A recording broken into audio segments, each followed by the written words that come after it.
Good evening, everyone. Hooray, hooray. It is Q&A day. Welcome to the Chiefs Digest. Q&A with myself, Matt Derrick. Tough loss for the Chiefs to the Broncos on Sunday. Chiefs now 5-5. It is a difficult spot to be in. It is not impossible for the Chiefs to run the table. Maybe a little bit less than that. They don't have to necessarily go 7-0 the rest of the way, but the Chiefs back are up against the wall if they want to make the playoffs. They've got some moves to make, and it doesn't get any tougher of the rest of their schedule coming up than with the Colts coming in this weekend. Chiefs have a few tough games. This is going to be one of them coming up. Obviously, they have the Broncos and the Chargers still coming to Kansas City. I mean, there's going to be other games that the Chiefs might make challenging. The Texans are in the playoff hunt too. That's going to be a tough game for the Chiefs, although it's a game that they should be favored in. The Dallas Cowboys, they're trying to hunt for the playoffs, so it's going to be a game. There's going to be a playoff run here. There's not a whole lot of games that the Chiefs have the rest of the way in which they are themselves or their opponent is not interested in trying to make the playoffs and needs a win. Chiefs need it. They lose a lot of tiebreakers right now, so going 5-1, or excuse me, 6-1 might be necessary to get to 11-6, 10-7. Typically gets you into a tie, at least for that final playoff spot. But the Chiefs at this point would lose a lot, not just a lot, at virtually every tiebreaker. So they need to win some games. Absolutely. And if they want to make any noise in the playoffs, they've got to win some games. And it starts this week against the Colts. I don't think I have a lot of things to talk about on top of the show. Not much monologue material. Chiefs haven't made any recent moves this week, so we'll be going into practice on Wednesday to get back into a regular routine week. It gets, obviously, the next 9 days will be busy for the Chiefs, since they then turn around, have the Thursday game against the Cowboys on Thanksgiving. That is a quick turnaround. So we'll get our regular availability this week, then the game on Sunday, then the Chiefs will be dark on Monday. Tuesday of next week will be their only media availability day, their only day of practice that week. Travel on Wednesday to Dallas and play on Thursday. And of course, the longer weekend, so they'll have that little mini bye week. I'm sure will be valuable to them on the other side of the Cowboys, as be kind of their last respite heading into the back end of the schedule. So fire away with your questions, and we'll go to I'm the Brown first with the super chat. Thank you very much. And going back to your question from last week, Andy is showing the signs that ultimately caused him to leave Philly. Are you seeing it now? I'm still not quite there. I'm the Brown. I get what you're saying, and I think there was a lot of other signs with things that went wrong in Philly. And refresh me, I want to say they were 4-12 in that last season, right?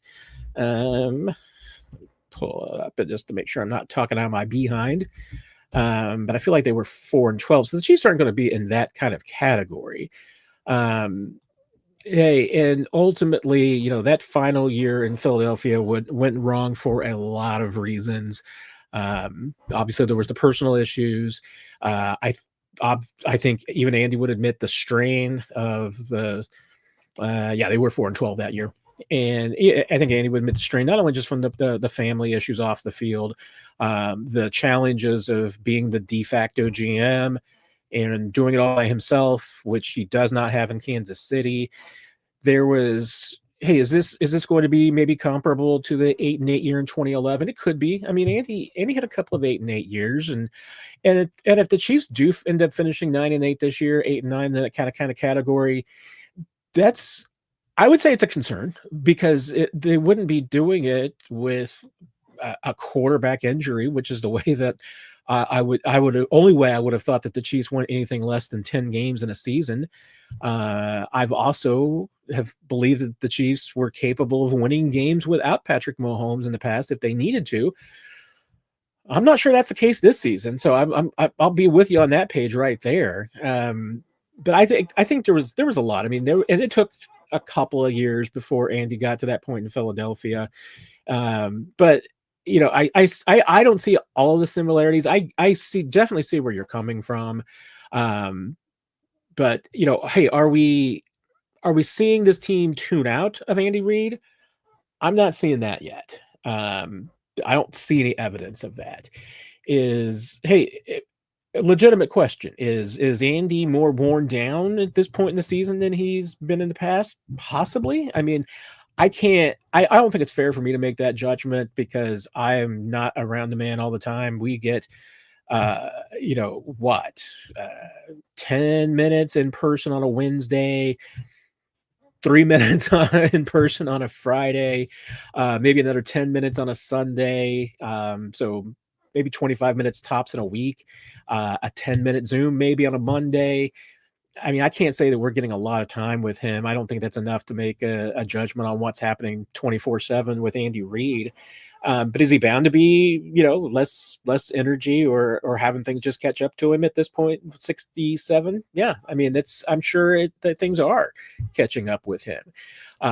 Do I have any reason to believe that health or energy or anything like that's playing into his future plans? No, I mean, I don't think it is. And I like I said, I see where you're coming from. I'm the Brown, and I'm not necessarily trying to talk you out of it, but I think it is definitely a different situation than he had in Philadelphia. In Philadelphia, just I think that the personnel got away from him a little bit. I think that was difficult. Obviously, that final season with the family issues off the field, I can't even imagine what that must have been like for him. And I think, obviously management saw it both ways. I mean, I think that they felt like both sides needed to go in a different direction. So obviously they worked out well for the Chiefs. Does it mean that, hey, after 13 years that Andy Reid's, message or he just, wears out in a franchise? I don't know if we can make that judgment yet. So I'm still not all the way there. I get where, like I said, I know I've said that 18 times in this one answer as I ramble, as I do on a weekly basis, but I'm not going to completely dismiss it because I think it's a legitimate point. I could it be the beginning stages? Sure. Do I see it? Not in the complexity of what happened all in Denver. Or in Philadelphia. So I don't think they're there yet. And obviously, again, the next 7 games will change probably our thoughts on this season and where Andy is. If they do go 6-0 the rest of the way, or 7-0 rather, and 12-5 and make the playoffs, and make some noise, everybody's going to be happy. But I mean, this is a disappointing season. I don't think there's any doubt about that. Can the Chiefs salvage it? Yes, there is still time. Does it mean that they will just because they can? No. I mean, this might end up being a disappointing season. It certainly has been to this point. So we'll see what happens. I appreciate the super chat there. I'm the Brown, and I'll remember where you were. Because hey, if you're right, then this has been the beginning. You'll be able to say you told us so. So. Bleed Red Arrowhead. Matt, your question to Andy on Monday made me spit my water out. You expertly asked why he does not commit to the run game in 350 words to finesse him.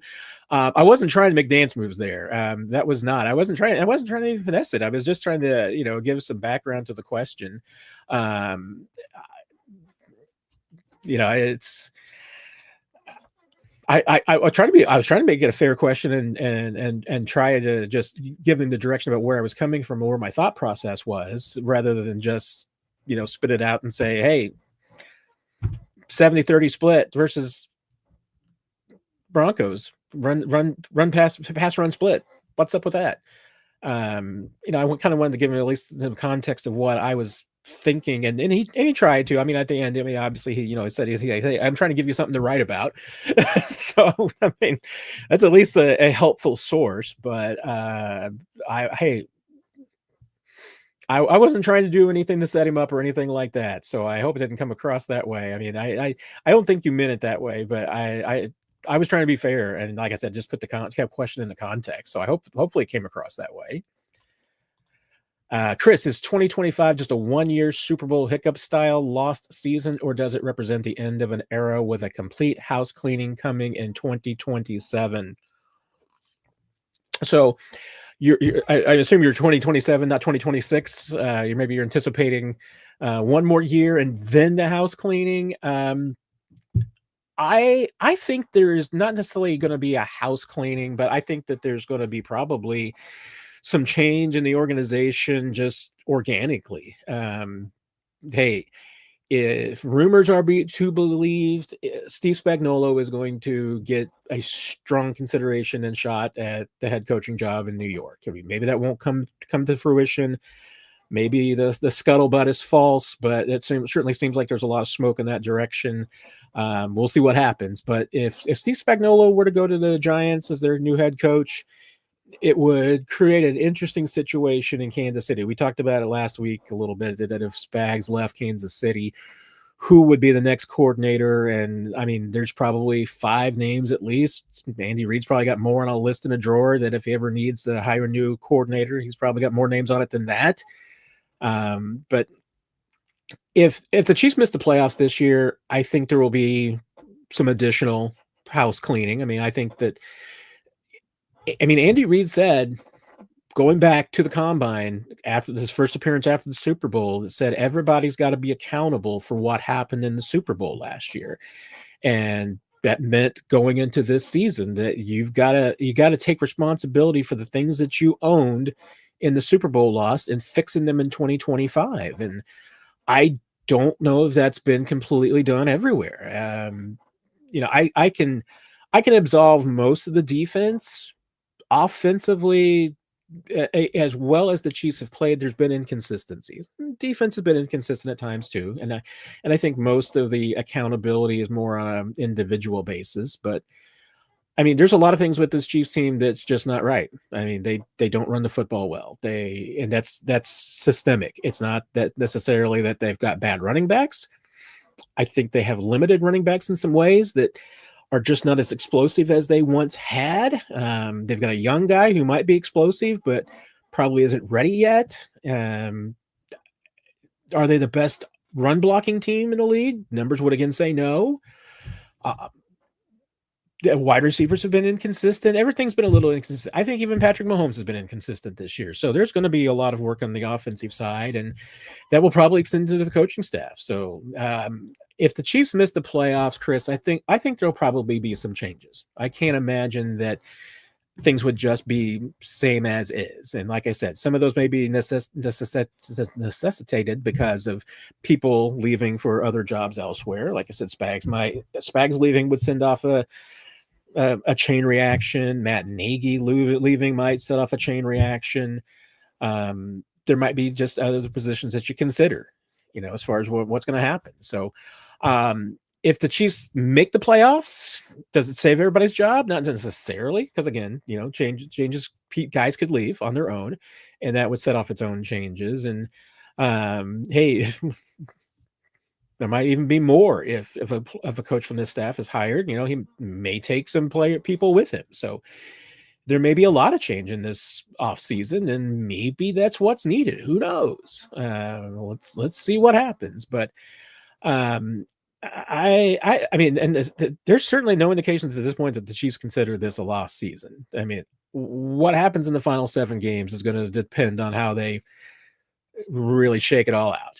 I mean, at this point, it's an incomplete season. So let's see what happens, because I think that's going to depend. How they finish is going to have a big impact on how I think both Clark Hunt and Andy Reid think about this season and what their evaluation of it is. Dog Petter, do you think they let Thornton go after this season with his minimal snap count? I'm worried that they will let him walk away, and that will devastate me. Good question, because I was having this conversation with someone else today, and I went to look it up to confirm, because there's some conflicting information out there about Tyquan's contract status. And let me... need to go over and look it up on the NFL side, because I was looking at Spotrac and Over the Cap and looking at their numbers. One of them, Over the Cap, has him as a restricted free agent next year, which I believe is correct. Over a Spotrac, hopefully I said Over the Cap, that was correct. Spotrac has him as an unrestricted free agent, and Gosh, the NFL listed him as a 4-year guy. I didn't think last year he got an accrued season. So um, he's either going to be an unrestricted free agent or a restricted free agent this offseason. I need to nail that down because, like I said, it was different in two different sources, and the NFL actually has him with a accrued one more accrued season than I thought he had. Because I thought that last year, I mean, he came over. So he was on New England's active roster early in the season that I just don't remember last year. Let me check that out and see. Um, but this has even down as this is his 4th year. So if that's the case, he would be an unrestricted free agent, free to sign anywhere. I will say, that being said, I mean, I know from talking to Taekwon that he is really happy in Kansas City. I think he's got a role here. And honestly, I mean, if they let some, players walk, I mean, there's going to be a lot of free agents. Hollywood Brown's going to be a free agent. Juju Smith-Schuster will be a free agent. If they let some receivers leave, there's a greater need for Taekwon. And there could be more demand than there was before. When New England let him go, I mean, he came to Kansas City on the practice squad. I would assume that from what everyone has seen this year, that there would be some NFL teams willing to give him a shot on their active roster this time and be interested in signing him to a longer-term deal. Just going to be a little bit of supply and demand about what kind of a contract that he can get out there on the open market. But I think that the Chiefs would certainly be interested in keeping him. I don't think there's any doubt about that. I think he would be interested as well. Scott, it's entirely possible. Did everybody else see have the chat starting at 4 o'clock? Now, it's possible. I mean, I thought I changed it and set it to the right time, so I hope so. If not, I'm a moron, but that could have been my fault. So maybe I did not change the time to the correct time, Scott. If that was the case, my apologies. Thanks for everybody for putting up with me. But it does explain why there was a lot of questions in here early. So maybe that's what did it. Then your follow-up when Andy admitted that he's been calling run plays, but they're getting changed, and Reid backhandedly throw Mahomes under a bus. No, I mean, he specifically, because when I asked him about that question, and it was about, the fact that they haven't been having a as normal a balance in run plays compared to pass plays as they usually do. And Andy usually has, especially the last 2 games. And against the Broncos, they had a lot of RPOs that Mahomes makes the decision about whether they're going to be runs or pass. And a lot of them turned into passes against the Broncos. And Andy, he did make sure to specify that he felt that the Broncos were encouraging them to throw the football. I'm not sure I completely agree with that. I felt like the Broncos were daring them to run a little bit. And I mean, who am I to question somebody who knows a lot more about than I do? But then again, maybe he's just trying to put lipstick on the pig, as we said back on the farm. I don't know. But I thought that, that I didn't feel like the Broncos were really trying to aggressively shut down the run game. The Chiefs, when they ran the ball, they were somewhat effective. Especially in the first half. Kareem averaged 4.9 yards a run. That's been consistent with his first half average. That's a pretty good number. Now, they only ran the ball 3 times in the third quarter, so I don't know if we really know what kind of run game that they had.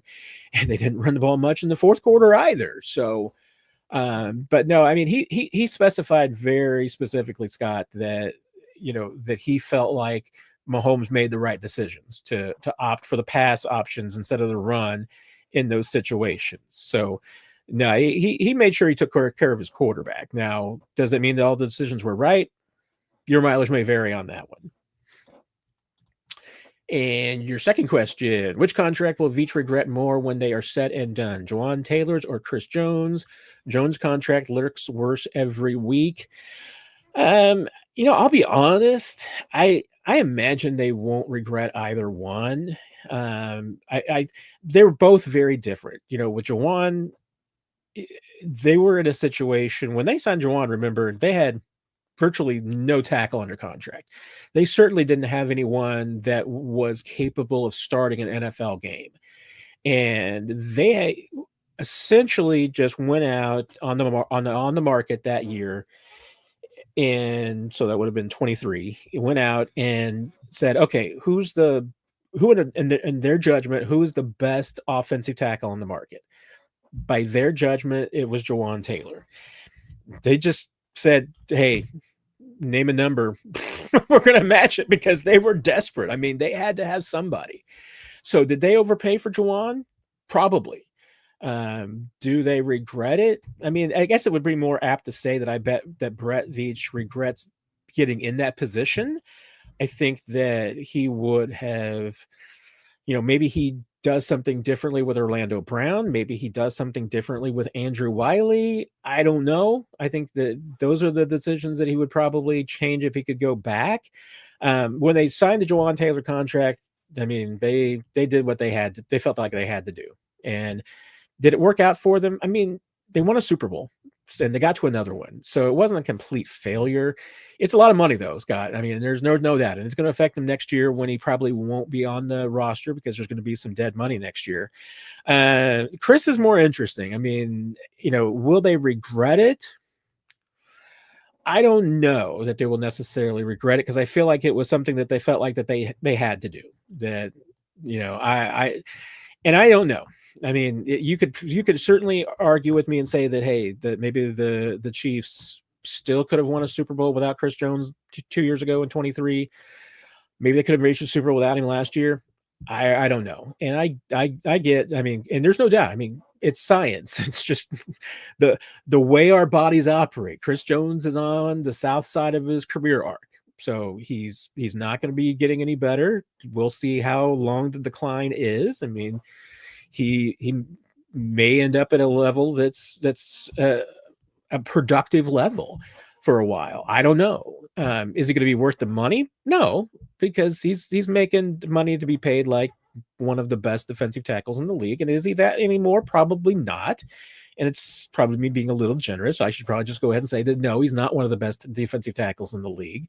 I'm still not sure that the Chiefs have anybody even remotely close to being as good as him in that position. And I think that I saw also, I have to go back and look at the numbers. I was on my list of things to do, and I haven't done that yet. It would appear that the Chiefs are also pulling him off a little bit of running him on the outside, on the edge, and even on third downs. He was inside against the Broncos in that defensive tackle on third down more than I have seen him in a long time. And he got he got a sack in that position too. That might make him more productive, because I mean, Chris has, the reason why he has moved outside to be an edge rusher on third down is that he has consistently in the past been their best edge rusher too. I don't think that's true anymore. I mean, George Karlaftis is probably a better edge rusher. The Chiefs may be hoping that next year they're going to have an edge rusher that's better than him. I imagine they're going to draft somebody else. Did Charles Omenihu play better than Chris did on the edge this week? Maybe, because Charles looked like he was pretty assertive this week. Yeah, I thought he had a good performance. So that's probably a natural for Chris, that he's going to be more productive. Maybe they go ahead and keep him on the inside. But yeah, I mean, Chris, is his stamina what it once was? Is his strength what it once was? I mean, no, he's certainly probably on the downside in all those areas. And again, it comes to be a little bit of a question like, Travis, Chris during the offseason will probably have to adjust how he gets ready for the season more than he has had to in the past. He will probably have to reinvent himself a little bit like Travis did this year. Physically, I think that would help. The Chiefs playing him less and trying to get him out there, more productive. He doesn't need to be playing 70-80% of the snaps. Even if the Chiefs are not only playing like 40-50 defensive snaps, they still don't need to have him out there a ton. So they could help him out with some load management. But I think that it will. I think they're gonna have to change how they use him a little bit. And so will that? Like I said, I don't know if they would really regret either one of them. Although I think you're going to be living with probably some time at the end of Chris's career where he is not obviously is going to be productive as much as his cap hit is, and that's going to be a tough decision for both probably Chris and the Chiefs about how they handle it at that point. Joe, is Andy Reid calling the running plays, but Mahomes changes play at the line? No, I mean, like I said earlier, that's just related to, the Chiefs have these run pass option plays where there's a run option and a pass option. Mahomes got the ball. He puts it basically in the belly of the running back, and he's watching the linebacker. He's watching the defensive end to see who moves, who crashes down, who's covering a receiver. He's watching all of that and making the decision. Okay, do I need to give this to the running back because there's a lane for the running back to run, or do I pull it back and hit the receiver? Those are quick plays. They're designed to make the quick decision, either give it to the running back or immediately get rid of the football. You got to get rid of it quick because your offensive line doesn't know what they're blocking for. And if you hold on to it for too long, you're going to end up getting an ineligible man downfield because the offensive line is acting. They're going under the presumption that it's a run play until they know otherwise. So it's a quick decision though, but it's not a changing of the play. It's literally two plays in one, and Patrick's job is to choose which one that is appropriate for the defense. And he may make that decision before the snap. He may make that decision after the snap, but it is all in his decision. Now, are there options where, Patrick can audible at the line and change the Chiefs out of a play? Yes. Would it be very often that he's audibling from a running play to a pass play? I would doubt it. I mean, I think that most of the time he would be audibling simply from like a different run play to another. There may be situations where they go to the line and they literally have two different plays to go with, and and he makes the decision based on what's at the line. But Mahomes has the ability to audible, but I don't think it's as dramatic as you would probably imagine that it is. It's really probably more about the variations in individual plays, about how much kind of leeway Andy Reid gives him. But I mean, on the RPOs, there's legitimately a big control there that Mahomes has. And we've talked about it before. I mean, on those RPOs, Patrick has a preference to throw the football. So he's going to throw the ball a lot more than most other quarterbacks will. And hey, is he right? Well, I think he probably chose a few too many passes in some situations against the Broncos. I think there's probably a couple that, when they go back and look at it on film, they'll probably say, okay, that probably should have been a run. There might even be some passes that they go back and look at and say that maybe that should have been a run, or maybe there's some runs that feel like they should have gone back into a throw. So it can go both ways. But no, they're not dramatic changes. Those are literally just option plays. Matthew, what do you think the Chiefs could get for trading Chris Jones and Trent McDuffie in the offseason for draft capital? The reality with Chris is not much, just because of what's left on the contract and what another team would have to pick up. It's look at the numbers so we can get into it.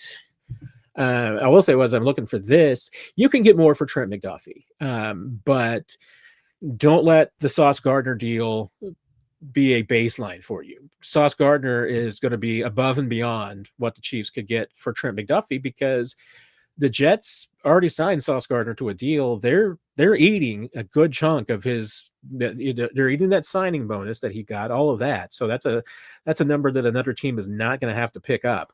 And that contract was structured a little bit differently, so it was actually fairly tradable, so that it doesn't destroy the Jets. It's not like they're eating $60 million or anything like that for 1 year of Sauce Gardner, but it's not as punitive as it could be. But the Jets are eating a small amount of money. I mean, they're eating. It's not a small amount of money, I should say. They're eating a pretty good number. So now, Chris. Let's see. He's got $19 million guaranteed for next year. So that's his 2026 salary is fully guaranteed. So any team picking him up is going to owe him $19 million plus, it looks like. He's got that roster bonus too next year. So I'm looking to see when the roster bonus guaranteed. Maybe let's see, the 2026 roster bonus has fully guaranteed already. So Chris has next year due $19 million in base salary plus a $16 million roster bonus that's going to get spread over the next 3 years of the contract. Now there's some, hey, if the Chiefs wanted to, they could put it, there's not really any reason to. I mean, they could put some void years on there to spread the hit out a little bit more. Like I said, I'm not sure there's really a need to. At some point, you're just going to take that hit, and it's probably in the Chiefs' way of thinking sooner than later. But his cap number next year with that is going to be $24 million, and for any team that picks him up. And then you're going to have basically about almost another 11 million guaranteed for 27. You could walk away after 26. Chris has got a potential out on there. The acquiring team would acquire, like I said, about $11 million of that. The Chiefs would be still responsible for, looks like, about $8.5 million of that. In their dead cap space that they would be still holding on to. So it's Chris. I mean, do you think a team would want to pick up Chris for a $24 million cap hit for next year? I can't see it. I mean, that would probably be a case where, like I said, the Chiefs just could not get much, because I don't think another team is going to want to pick him up for that number.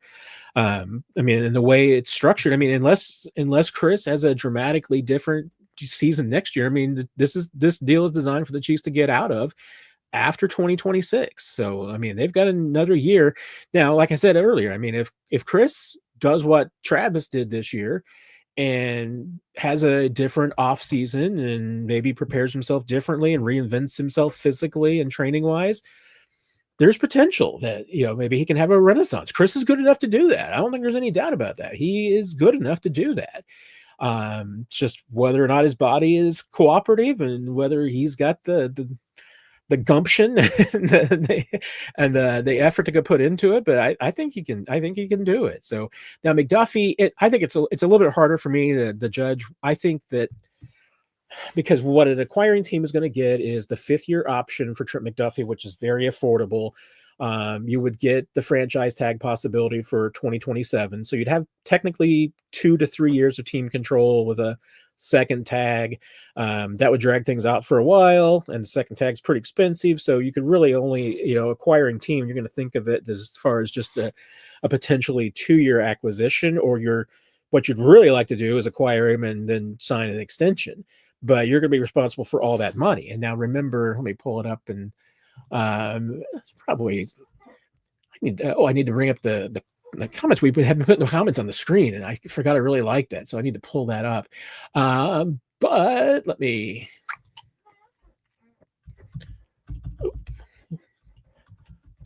For Gardner's contract, because I think talent wise, there's absolutely some comparisons there. But and of course, I forgot I need to log in to be able to see that. But let me see. I can look at it that way. I mean, the Jets retained $45 million of money that the Colts aren't going to have to pay. I mean, that's pretty good chunk, especially when you're, thinking about considering that over, the next 5 years. I mean, that's basically a $9 million savings per year that the Jets are going to save, or excuse me, the Colts are going to save off of Sauce Gardner's cost. His cap numbers, are basically all cash. So he's going to be a $25 million cap hit next year. Yeah, 25 next year, 25 the following year, 20.2 million at his age 27 season in 2028, and then 30 million in 29 and 30 in 2030. I mean, because of what the Jets ate, the Colts are getting an incredible deal. And that's why they were willing to give up 2 draft picks for him, 2 number 1 picks. You're not getting that for Trent McDuffie. You're going to get more than you got for L'Jarius Sneed, which was a 3rd round pick. I think what you'd be hoping for from the Chiefs would be, to me, second plus. You would be getting a 2nd round pick and then another decent pick. I mean, I would hold out for hoping at least for a 2nd and a 3rd. Could you get 2nd and a 2nd? I don't know. That seems like it's probably a little high, but the Chiefs, the way that they like to move and swap around, would you settle for, a second and maybe flopping picks? So, a give up a third and get another second back. I mean, I could see the Chiefs doing something like that. Probably a little bit better exchange, but hey, if you were able to with a swap of picks involved in it too, and if you're the Chiefs and you're able to give up maybe Trent McDuffie and a late round pick, day 3 pick, and get a couple of day 2 picks and maybe something back on day 3, a couple of second round picks and something back. That's about where I would think that you might be able to get for McDuffie. I mean, he's gonna bring you back more in return. There's no doubt about that. FC. That's where I think I should go. I left the F the first time. Has Andy Reid lost his touch? I mean, I don't think he has. Hey, is it possible? I mean, I don't think that the Chiefs were 15-2 last year, and I admit they got lucky last year. I won a Super Bowl 2 years ago. I don't think Andy Reid just loses his touch in 2 years. Hey, do they have some issues as far as just game planning goes and organizationally in that sense? Maybe, but I Andy Reid has both just in his NFL career and his time in Kansas City. I mean, he's deserved and has earned some leeway. And like I said, I mean, this season's not over, so I'm never going to give up on a team that has Patrick Mahomes as your quarterback. That's just bottom line. You still bet on that team. So I like I said, I wouldn't give up on this season yet. I mean, is it likely that they're going to win a Super Bowl? No.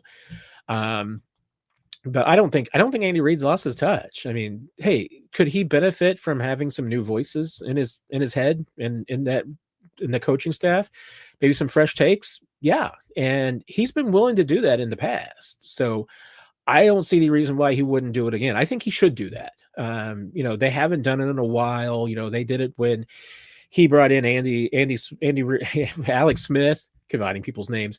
When he brought in Alex Smith to be his quarterback and he hired Chris Alt, from Nevada to come in and help them kind of install the Alex Smith offense and get some of the pistol concepts and those things that Alex was really comfortable with and things that he ran in college. I mean, Chris Alt was the creator of that in college and the pistol offense. So that was the guy to get. And they've done that a few times, where they have brought in coaches and he's done that. It's been a while, but I think they can certainly benefit from that. So, if even the staff relatively stays intact, I still think there might be some overhaul here and there. I just wouldn't be surprised if he adds a new voice onto the offensive side. I think they need it, but I don't think Andy Reid's lost his touch. I think he still is one of, if not among the best play callers and offensive play callers in the NFL. And can you have a bad year? Sure. I mean, can players have a bad year? I mean, yeah.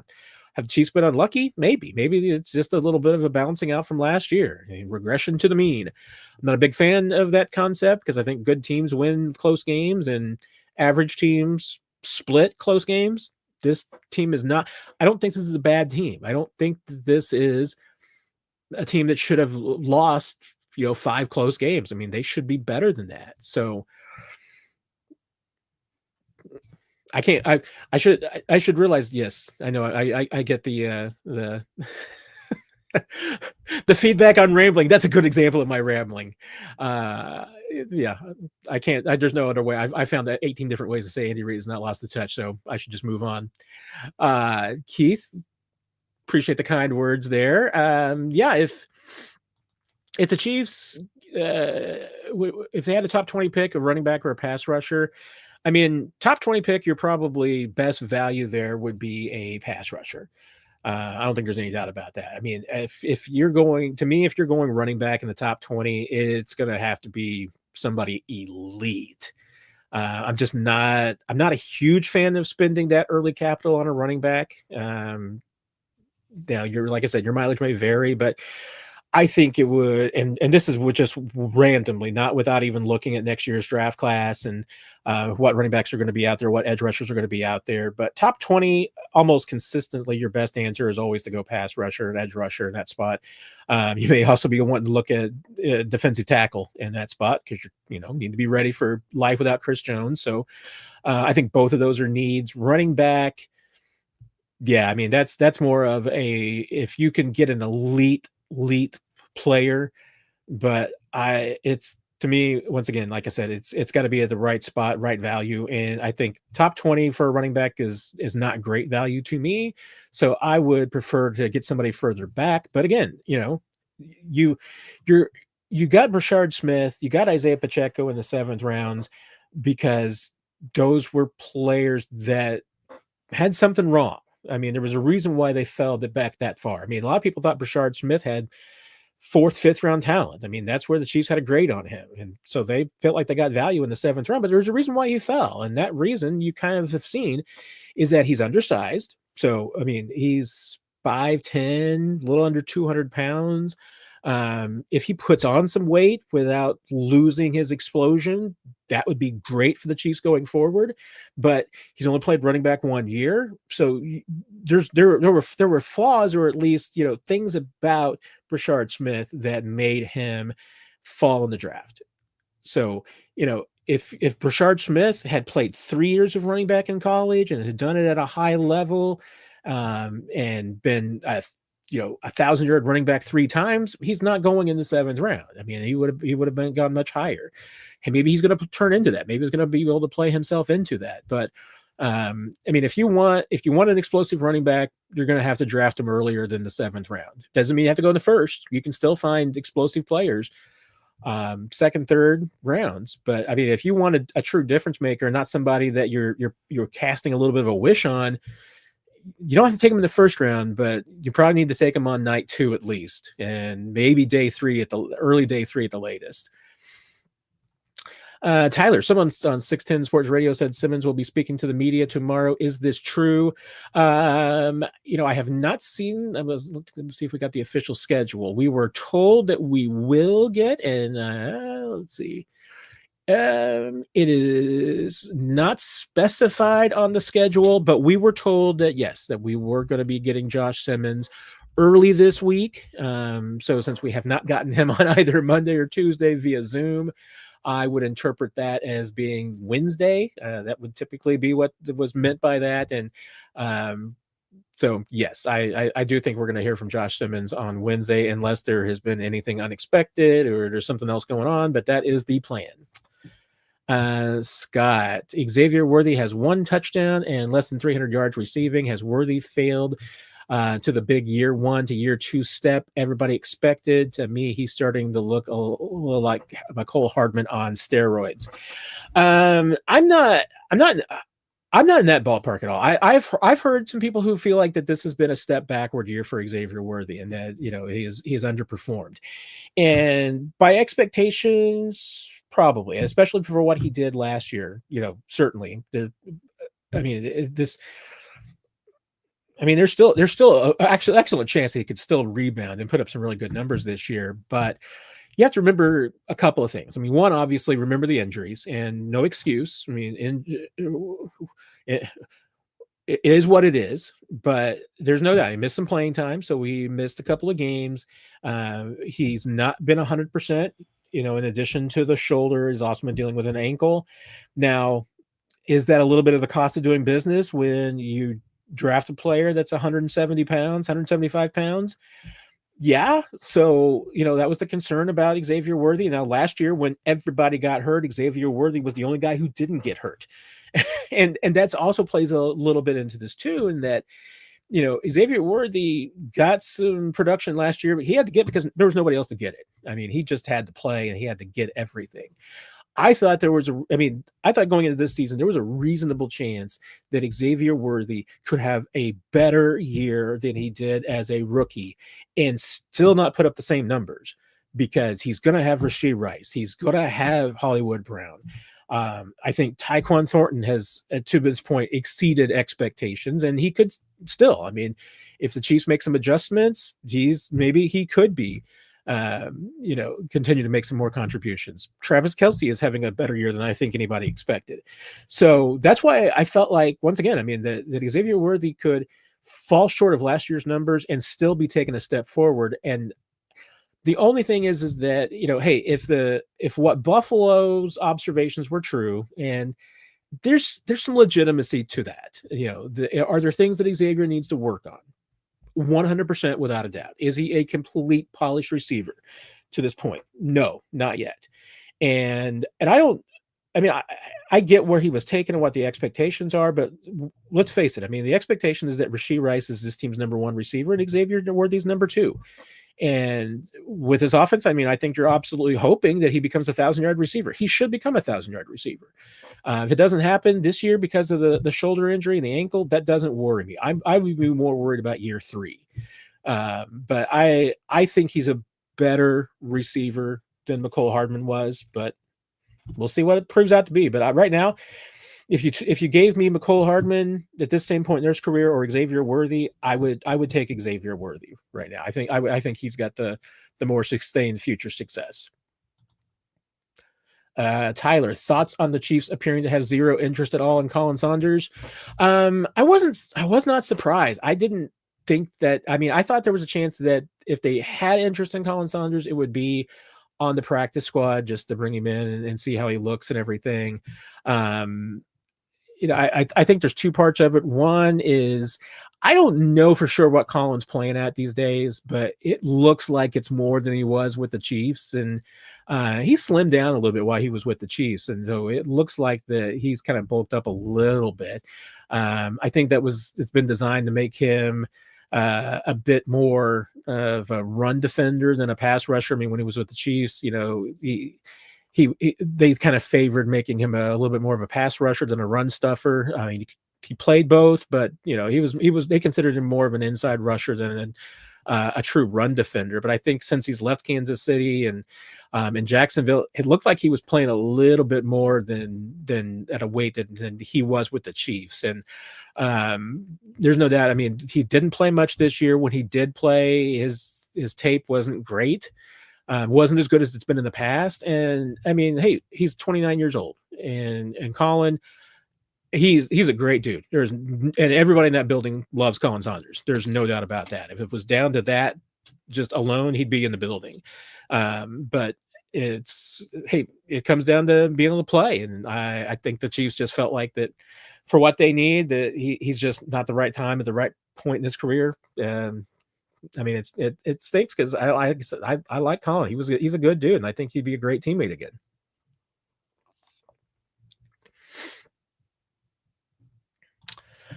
Harold, hey Matt, why don't the media ask Andy hard questions after a loss? I mean, I think we do our best. I mean, I thought he got some really good questions after the game in Denver. I was not in Denver, so not absolving myself or blaming anybody else. I thought that he was asked appropriate questions. I thought we asked appropriate questions on Monday. Are there times when maybe there's some questions that didn't get asked that I would have asked and sometimes, especially after the games, I'm not always in the post-game media sessions. I'm usually in the locker room because, hey, most of the time a question that I want to ask is probably going to get asked. And if it doesn't get asked, we have the Monday Zoom, so I can follow up then.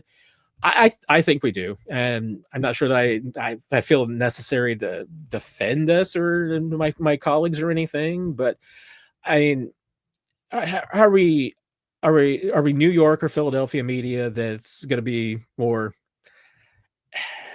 agitating? Probably no. And honestly, I mean, if the Chiefs start losing more games, the questions are going to get more pointed and tougher. But at some point you do run into diminishing returns. You can ask questions, and sometimes I know, and I'm not saying this is about you, Harold. I don't think that's where you're coming from. Some people just want us to ask mean questions just for the sake of kind of asking mean questions and to try and put the coaches and players on the defensive.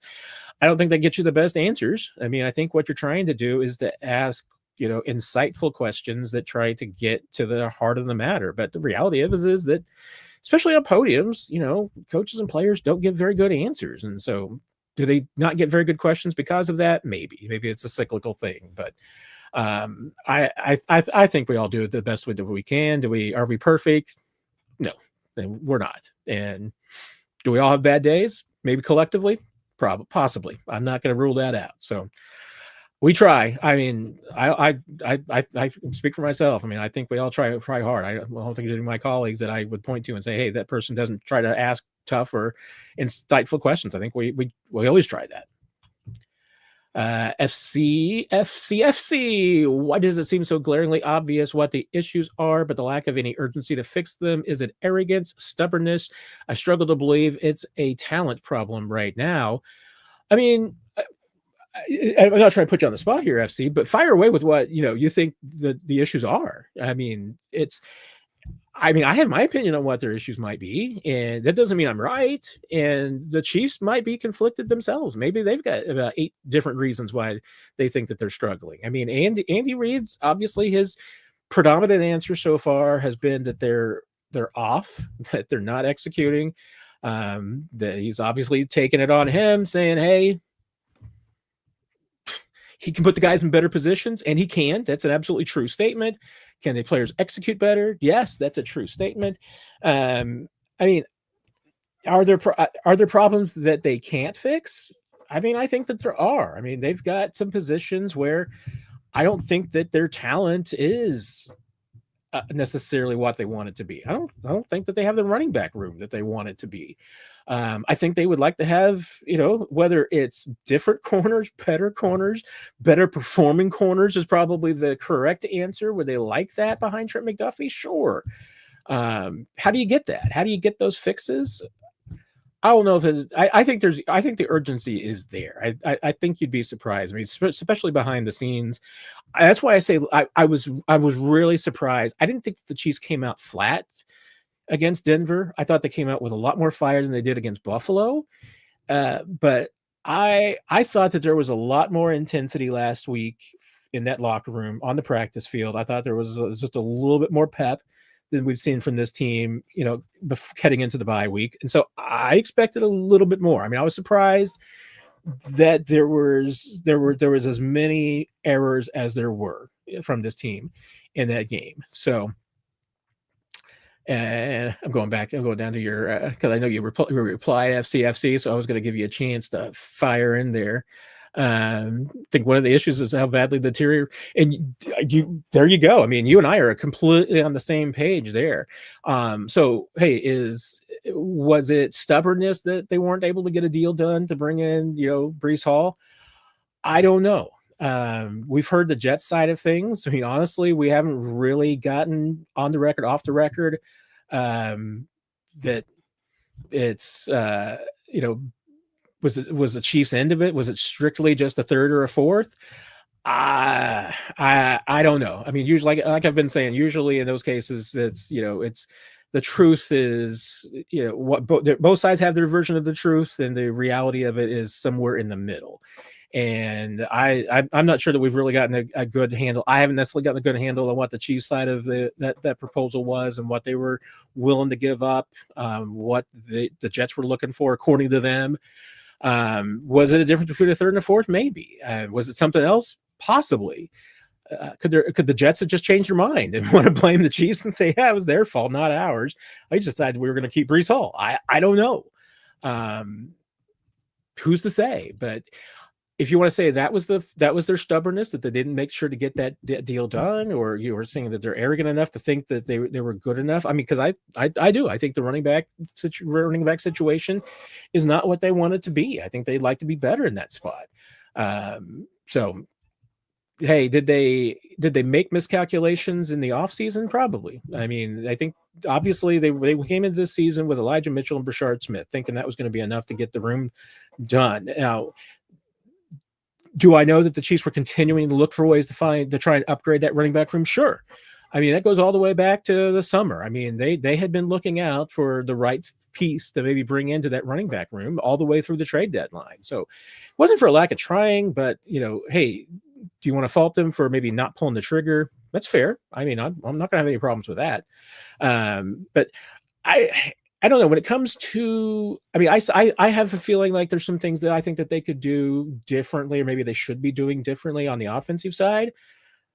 I mean, am I right? Chances are I'm probably not, because Andy Reid and these guys have a lot more experience than I do, and they have a better sense of what works and what doesn't work. So I'm not arrogant enough to think that I have the solutions for them, but I don't think that their stubbornness or arrogance is a huge problem. Could could loyalty be a problem? Sure. That, I think, always somewhat of a fair criticism of Andy Reid, because he is loyalty is very important to him, and it's something that clearly you can see play out in personnel decisions, coaching staff decisions, all of that. And I think even Andy Reid, if you asked him, what one of his weaknesses was, he would probably tell you, in all honesty, that that he can be loyal to a fault. And I think that has probably been the case. So is that true with his commitment to players and decisions that they make? It could absolutely be. But I also know that at the same time, he can be the biggest critic of his own players. I mean, he defends them in publicly, but he will get on them in private and at practices. So I've seen how hard he can be on players. So I think they're trying everything that they can. Do they have the solution? Do they have the talent? Do they have everything? I don't know. I mean, that's what we're going to find out in these next 7 games. I mean, I have every faith that they're going to hit every button, because I've seen it.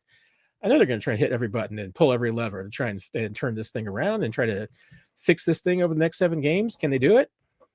No, we're going to find out. Jimmy's, can we please cast some fair share of shade in Veach's direction? Last 3 drafts, 21 picks, got Worthy, Rice, Simmons, and Shamari. Ashamed when I looked at up today. Unacceptable. I mean, I feel like that their last 3 drafts have been more productive than that, although this year's draft is going to get a pretty darn big incomplete, because they've had some issues with this year's draft class. I mean, injuries have been a part of it, obviously. Jalen Royals kind of fell behind the 8 ball, so that's been difficult. I think that's going to be a challenge for them. I'm trying to pull up so I can get everybody, because I always usually end up forgetting somebody. Obviously, the Omar Norman Lott's injury is going to give him another incomplete, so that's a challenge. So this year, I mean, there's no doubt. I mean, I think that the Chiefs will at the end of this say, yeah, that they're not getting as much out of this year's draft classes in 2025 is going to be a problem. Is it going to be better? And, can this draft class rally a little bit? I think it's going to have to, and I think it absolutely can. But yeah, I mean, Simmons, I mean, I think Gelati's going to be a really good player. I think Noel Williams is going to be a good player. Jeff Bossa, I'm high on him. He's just young and raw. I mean, he still needs some more work, but I think you're going to see Bossa. I mean, there's a possibility that Jeff Bossa ends up being a great special teams player. He's a tweener. That's always going to be a concern. That was the concern about him. Is he a safety? Is he a linebacker? He could end up being Dorian O'Daniel part 2. He's just going to be a great special teams player for 4 years, and then you move on.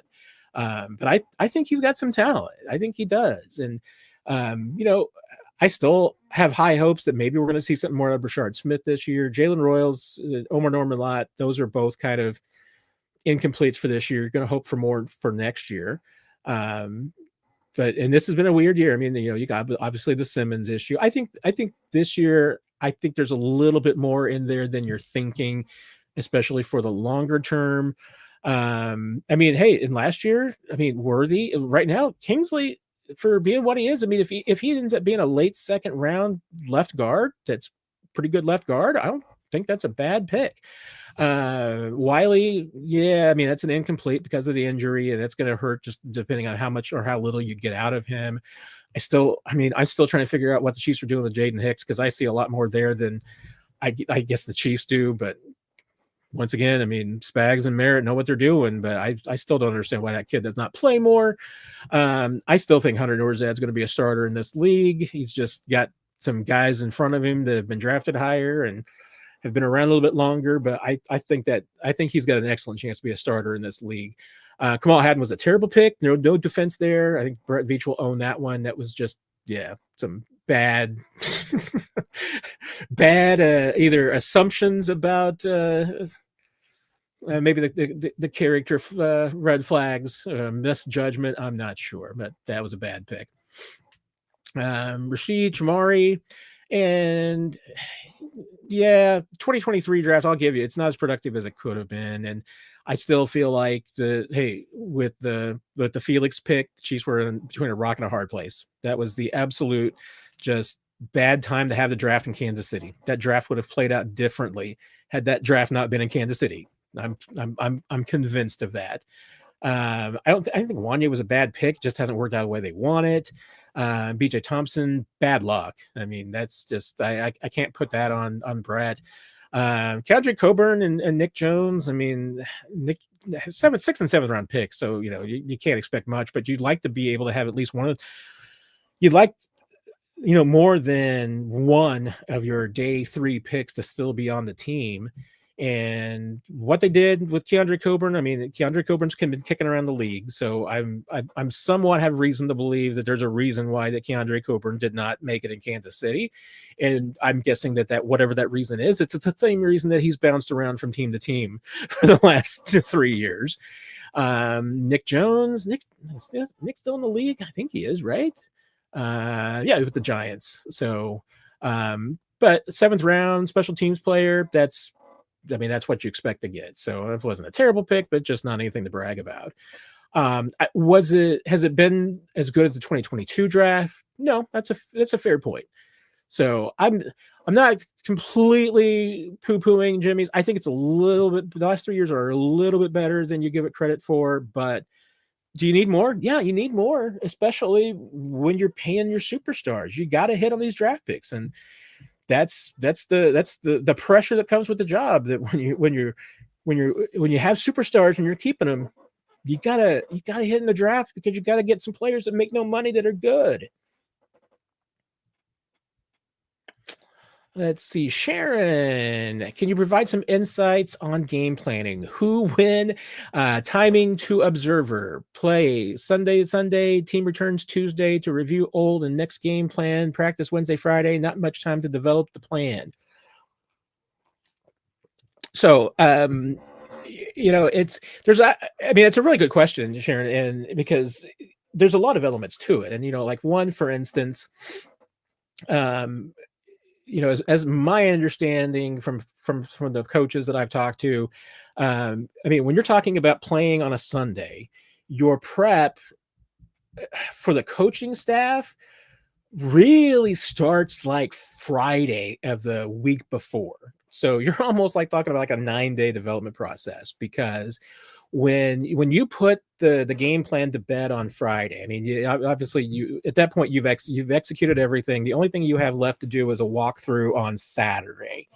So you, like right now, and this is a bad example, but let's say that the Chiefs were playing the Cowboys on Sunday instead of on Thanksgiving. So right now, Friday, Chiefs are going to practice Friday for the Colts. It'll be their last, full practice. Saturday morning, they would have a walkthrough. You're going to have coaches that are already starting to work on Cowboys Friday night, and certainly on Saturday. It's not going to be hardcore work. They don't want to do anything that's going to, take them away from their focus on the game at hand, but they're going to start watching some Cowboys film. Your scouting department has already been doing that. You've got pro scouts, NFL scouts, who have already been watching these teams. They're putting together the reports. They're watching all the last few games. They're going through all of that and putting together their scouting reports, so that when that Colts game is over on Sunday, it's on. The coaches already have all of that, all the film, everything. Players have that film, all the breakdowns they need to see. All of that is on their iPads. It's ready to go. So they've got the scouting reports. They got the cut ups. If you're a cornerback. You're going to have some wide receiver cut-ups of the Cowboys that you're going to be starting to go through. So you're starting to already walk through some stuff. Monday, players come in, have some meetings, nothing too in-depth, but just a little bit. Monday and Tuesdays are meeting days. Usually Monday's not a full day. It's for the players. So coaches are doing most of the work that day. But they're putting together the game plan. So, really from the end of the game, and Andy Reid and a lot of his coaches, well, probably not, I don't know, but a lot, some of them, they're going to go back over to the office after the game on Sunday, after the Colts game, and start, pouring through stuff, getting ready for the Cowboys. So especially with that game on Thursday, now if it was just a Sunday game, they'd still be doing that. They'd still be going over there.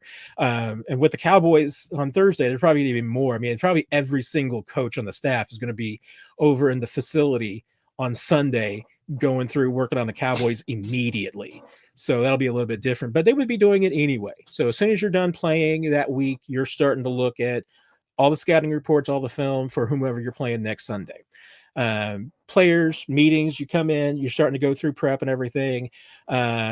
Tuesday, they have like position group meetings. So now the coaches have gone through all of the scouting. They're going through some of the game plan is, at least a work in progress. They've got some things, but usually what you're working on mostly on Tuesdays, is my understanding, is that it's a lot of looking at the opponent, looking at tendencies, looking at scouting. You're talking a little bit, like I said, about game plan, but it's not fully in place yet. Wednesday, you have a run through on Wednesday, Thursday, Friday. I mean, every day you have a run through before you then have the practice later that day. So like on Friday, they go straight from like run through, walk through to the practice, because practice is earlier on a Friday. Wednesday and Thursday, they have walkthroughs in the morning, practice in the afternoon. And that's when you're putting in the elements. I mean, the coaches have things that they've put together. They've got a list of plays. Not everything's going to make it. There's going to be some stuff that they work on. It's like, okay, that's not ready. That's not going to work. This isn't going to work against this defense, but it might work later. So you're going to throw that out. You may have all of this stuff through, and then you've got all this you've been working on. Friday after practice, you pare it all down. So that's when offensive staff, defensive staff, they get together on their own staffs and their own meetings, and they go through and they hammer it all out, and they decide what do they think is going to work, what did they like during the week. So the game plan really gets hammered out on Friday afternoon, Friday evening is when it all gets into place. So then players come in on Saturday for their run through, their walkthrough. They'll go through like a simulated game. They'll run through some scenarios, but by Friday night, they've built their play sheet. Like offensively, the play sheet will be put together. It's going to have all the plays that they could possibly call. They might have 200 plays on that sheet. But it's going to have every scenario. Here's what you're going to run on, hey, 1st and 10s. This is what you're going to run on 2nd and 10s, 3rd and longs. You're going to have short yardage. You're going to have red zone. You're going to have every different scenario. 8 minutes left in the game, 4 minutes left, 2-minute offense section. You've got every different scenario. There's a section of plays, and so Friday and then Saturday again. But there's like Patrick and Andy Reid. They have their meeting Friday afternoon, where after everything's all set and the game plan's in place, and that's when Patrick will say and weigh in too and say, hey, this is what I want in this spot, or I like this, or Andy Reid says, well, we're going to run this in this particular place. So it's a long process. I mean, even the process of just getting ready to play a game on a Sunday, the scouting work goes into it. It's been going on for like 3 weeks at least. And maybe in some regards, it's been going on for a long time. And because, scouts and coaches, everybody, they're keeping an eye on teams that they're going to play down the road. So they're always watching some of the games and keeping an eye on things. But the scouting, the preparation for playing a game, I mean, like I said, it's been going on for 3 weeks. Preparation for the game plan basically starts immediately after you're done playing the previous week. Even though the coaches, like I said, may have been working on it for a couple of days, that's when the coaches, all the coaches, staff, and the players really start to get to work on it.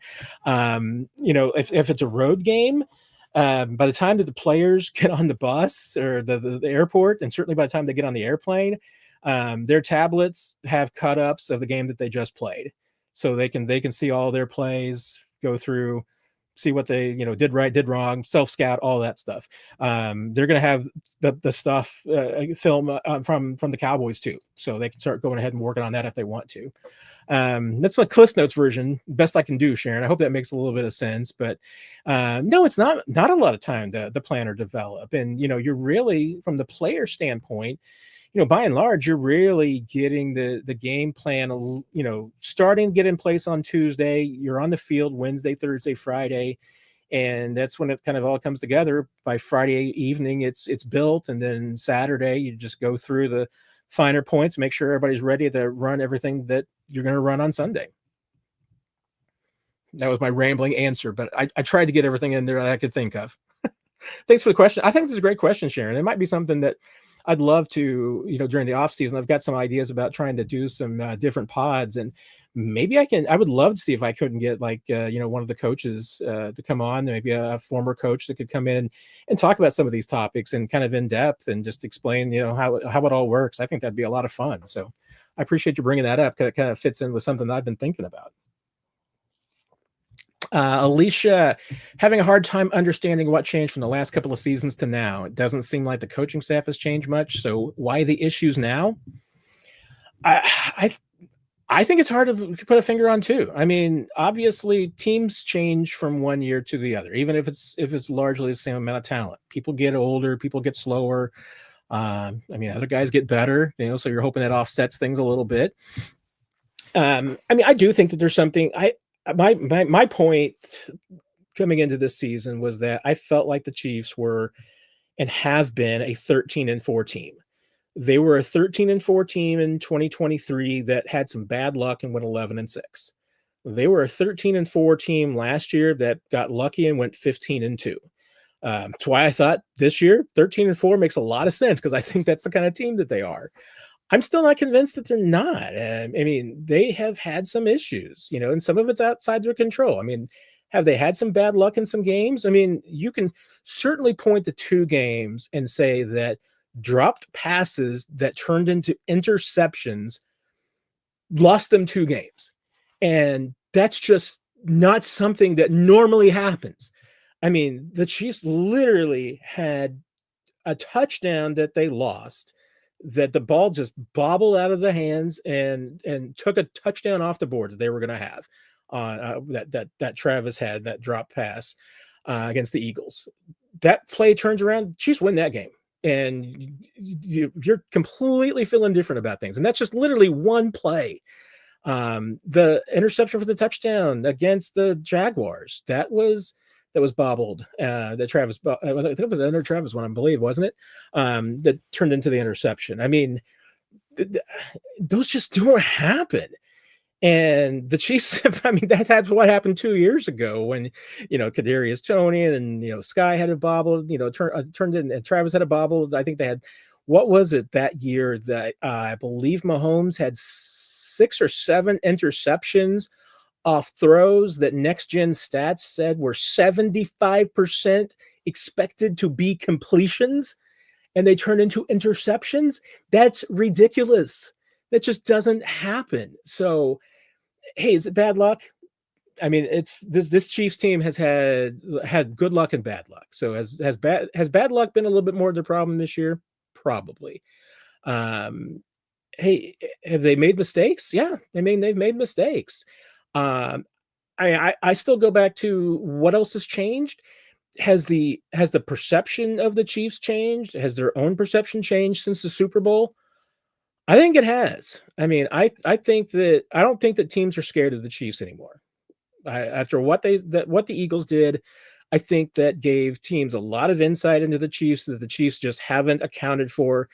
A lot of their flaws were exposed by the Eagles. I'm not sure that they fixed them all, and teams are going to school on that. They're going to school on what the Eagles did. They watched the Eagles blow out the Chiefs, and now teams that are on the schedule, they line up against the Chiefs, and they're like, these guys can be beat. It's not impossible. They can go down. And as a result, they've ended up in some bad situations. That game against Jacksonville, being on Monday night, at first didn't make a whole lot of sense. But there was a reason why the NFL put that game on a Monday night, because they felt like, hey, Jacksonville looks like they might be an up and coming team. They got a lot of young talent, and they were like, Jacksonville on a Monday night, that should be an incredible environment. And it was. I mean, that was probably the biggest non-playoff game that the Jags have had in years, and might have been equal or more, better crowd than they had for playoff games. So, that was bad setting. The Chiefs had a bad performance. It came out flat. They were never going to win that game in Brazil. They were never going to win that. And that was a game that obviously that they've won in the past because they've owned the Chargers in Los Angeles, but they agreed to go to Brazil, and the Chargers wanted the Chiefs in Brazil, and they got what they wanted. So, you're talking about one decision here or there, agreeing to play in Brazil, 2 bobbled passes. I mean, all of a sudden you could absolutely make the case the Chiefs should be 8-2. I mean, are they? No, they're 5-5. So that's what they are. But I don't know. I have a hard time explaining this, Alicia, because the Chiefs don't. I mean, they have one thing that I would say is a bad loss. Jacksonville was a bad loss. I mean, because I think the Chiefs are a much better team than that. They made a lot of mistakes that night, a ton of mistakes. I mean, 6 different plays go differently. The Chiefs win that game, and they just didn't make any of them. I mean, they made mistakes. They got bad luck, but I still think it was their fault that they lost that night. But they shouldn't have lost that game. It was a bad loss. They're unfortunate that they really don't have what you feel like is a great win, because Detroit and Baltimore were lost teams. They had so many injuries, things that they were dealing with, that that those wins don't look as impressive as. Maybe don't feel as impressive as they maybe could look on paper. If at the end of the season, you don't remember what happened, you're going to say, hey, that might be 2 playoff teams. Baltimore's getting themselves back into this thing. You might say, hey, those were good wins. They just don't feel like good wins right now based on what those 2 teams were going through at the time. Maybe we're going to look back on this at the end of the season and just say, hey, the Chiefs had some bad luck. If they go out and they wrap off 6-1, 7-0 the rest of the way, we're gonna. The season's not over, so I'm not going to bury the team until they're buried. I guess is the best way to finally put it. But I don't know. I can't explain it. I mean, this team has had issues from a day to day, and here's the other part of it too, which I think that we've got to acknowledge, is that even this team this year at 5-5, we're grading this team on a tremendous curve. And I'm not saying that we shouldn't. I mean, this team expects Super Bowls. Everybody's being paid to win Super Bowls. It's why they're making the big bucks. It's why Chris Jones got his big contract extension. It's why Andy Reid makes a lot of money. Why Brett Veach makes a lot of money. They've won Super Bowls. They're expected to win Super Bowls. They're paid to win Super Bowls. So no excuses there. But I don't know. There are just things that this year that just don't make sense. And Alicia, you're same as here. Jaden Hicks was supposed to take major steps this year. Why hasn't he? I'm not sure that he hasn't. I just I haven't seen enough to know for sure. I mean, I don't feel like I've ever seen Jaden Hicks play poorly. I may have to go and do a deep dive on Jaden Hicks at some point. Maybe somebody's going to have to point out to some specific things.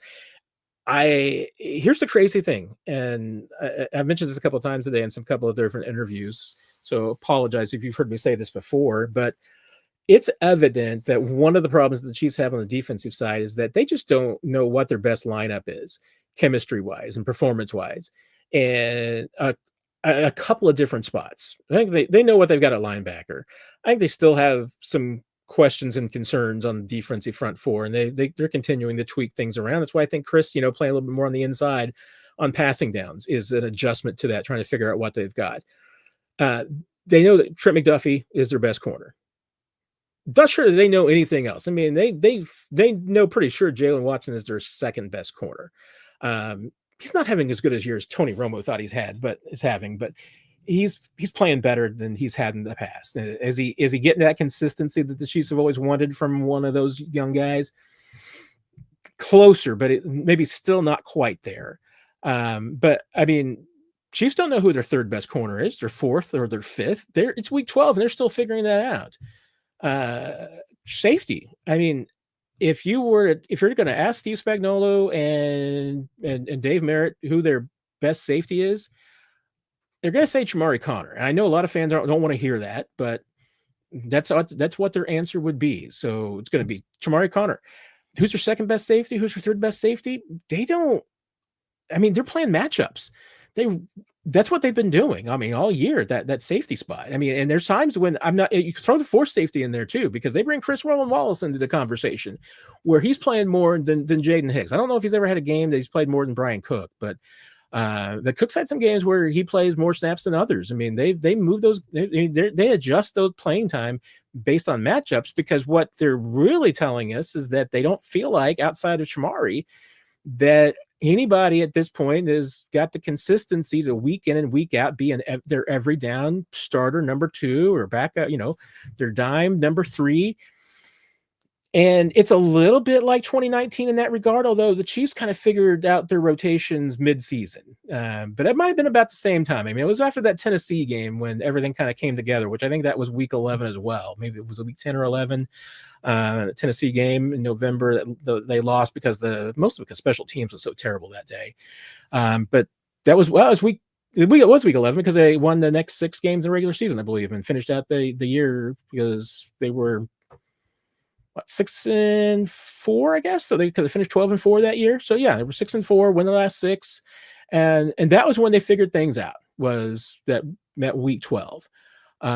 So hey, is this the magic time? Is this when they're going to figure things out and commit to a rotation, or are they going to continue to play matchups in the secondary the rest of the way? I don't know. But this is a long way for me to say, Alicia, I don't know about Jaden Hicks, because I think he's a good player, and I just don't understand it, other than the fact that they love Chamari Connor and they really like Brian Cook. And so at best, he's going to be the number 3 guy. But the fact is, there's weeks where they treat him like the number 4, and I don't entirely understand that. Okay, at this rate, I'm going to end up being 3 hours. So I gotta step up my game, folks. Sorry, everybody. Did Kareem only have 3 carries in the second half? That is insane. He did not only have 3. I think he had 5, if I'm not mistaken. So possibly you would consider that equally insane, right? Pulling it up here real quick to make sure I'm right. I know he had 3 carries in the third quarter.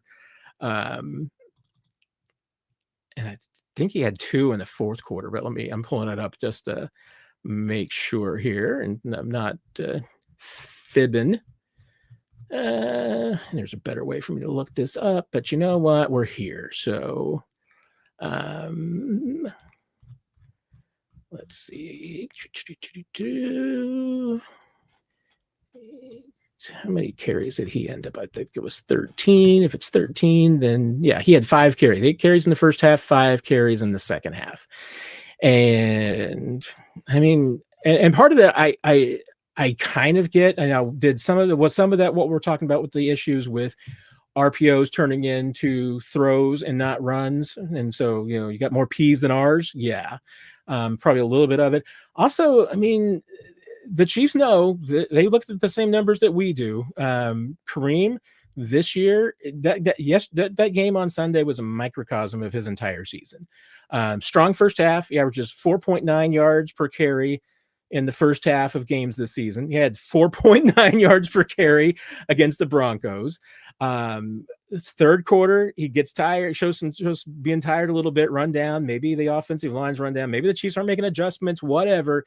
Chiefs are not running the ball as well in the third quarter. Kareem's not running the ball as well in the third quarter of games this year. He's averaging like 2.6 yards a carry in the third quarter. A little bit of a rebound in the fourth quarter, but still not as good as the first half. So I think that's a little bit of why the Chiefs kind of got away from the run a little bit too, because they know that they have not been running the ball as well in the second half as they have been in the first half. So maybe that's the reason why they got away from it. Was that the right move? Probably not. But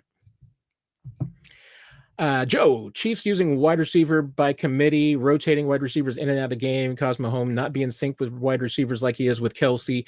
It's a fair question because it was brought up in the past, the last couple of seasons when at times like the Chiefs were carrying 7 wide receivers, and whether there was enough work for all 7 to get into a rhythm, get some consistency, get in sync with Mahomes. I mean, it's possible.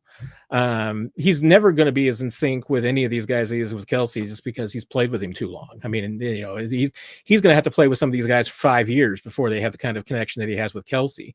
Now he and Kelsey, I think, got the connection going even faster, just because Travis Kelsey's a Hall of Famer, and I don't know if there's anybody in the wide receiver room who's a Hall of Famer, so changes it a little bit. But that's a legitimate question, Joe. I mean, and because like I said, I mean, it's been a question in the past. Do you need to shorten the bench? Do you need to have 6 receivers or 7 receivers, active on game day? Do you need to narrow it down to 5? I think it's a legitimate question in that, even with the Chiefs having as many good wide receivers as they do, should they be playing more multiple tight ends, more 12 and 13 personnel with 2 and 3 tight ends on the field? Because this is a really good team when it comes to throwing the ball to the tight end, and they have not done a ton of 13 personnel. But I think it was Curtis Seabolt over at 810 today that told me, that was pointing out that on Kelsey's touchdown, that was a 3 tight end play, and I made the joke that the Chiefs need to Andy Reid just needs to steal like 20 pages from Sean McVay's playbook, because the Rams are just absolutely crushing it with multiple tight ends this year. They're playing like 13 personnel the majority of the time with 3 tight ends, and it's their best. They're killing it with it. It's incredibly productive for them. Jimmy's, why did the Chiefs run an RPO offense with no R? It's just PO. Not that I have a problem with PO. I grew up PO, just saying. Yeah, I've been having a lot of fun with the fact that the Chiefs, that their RPO game is all P and no R right now. A lot of P, but just no R. I mean, it's a staple of every offense in the league. I mean, it's a element of play action, and that's always going to be a staple of a West Coast offense. When you're running pistol or shotgun, running play action is more difficult. So that's what the RPOs basically replace, is really trying to do any play action. It's an element to try and keep the defense off guard. So everybody runs it to a degree. It's just how much do they run it? And the Chiefs, I mean, they're going to run it because they got a quarterback who can run it. If you got a quarterback who can make good decisions and quick decisions, you're going to run these plays. And it's actually, that was one of the other stats that was pointed out to me today, that the Chiefs, I don't think their numbers throwing the ball, I think they were averaging like 8+ yards per pass, which is not bad at all. I mean, that's a good number on RPOs. But they're averaging like 6.1 yards a run on RPOs. That's really good. So, hey, is the average going to go down the more runs you have? Probably. And because they've had so few, they probably have a couple of big runs that are, offsetting it and just kind of skewing the numbers a little bit. But I tell you what, even if it went down to 5, if you're getting 5 yards a carry on RPOs, I would be running a lot more RPOs. That's elite stuff. So, I mean, you don't have to average 6 yards a carry, but if you are, I would keep running the football from an RPO. But again, I mean, the Chiefs don't seem to have a lot of faith in their run game, and defenses aren't worried about their run game. And that's why, I mean, if you're the Chiefs, I feel like you probably should. Teams are challenging you to run the football, and they're not going to respect your offense until you can run the football. They're going to just sit back and guard against the pass. And that's why, you're going to end up facing some really tough defensive matchups, because teams are playing all out against the pass against the Chiefs. They are not concerned about the run game. At some point, you're going to have to run the football in order to get defenses to loosen up a little bit. Oh, that's the thing. I mean, there's a lot of criticism of Chris Jones not having a Chris Jones kind of year, but they would be in a world of hurt without Chris Jones. I mean, there's no doubt. I mean, the defensive tackle group has not come together the way that they hoped at all. And they've tried to, kind of rebuild it on the fly. And hasn't worked out well. So it hasn't really come together the way that they wanted to at any point. So yeah, they would be in a world of hurt without Chris Jones.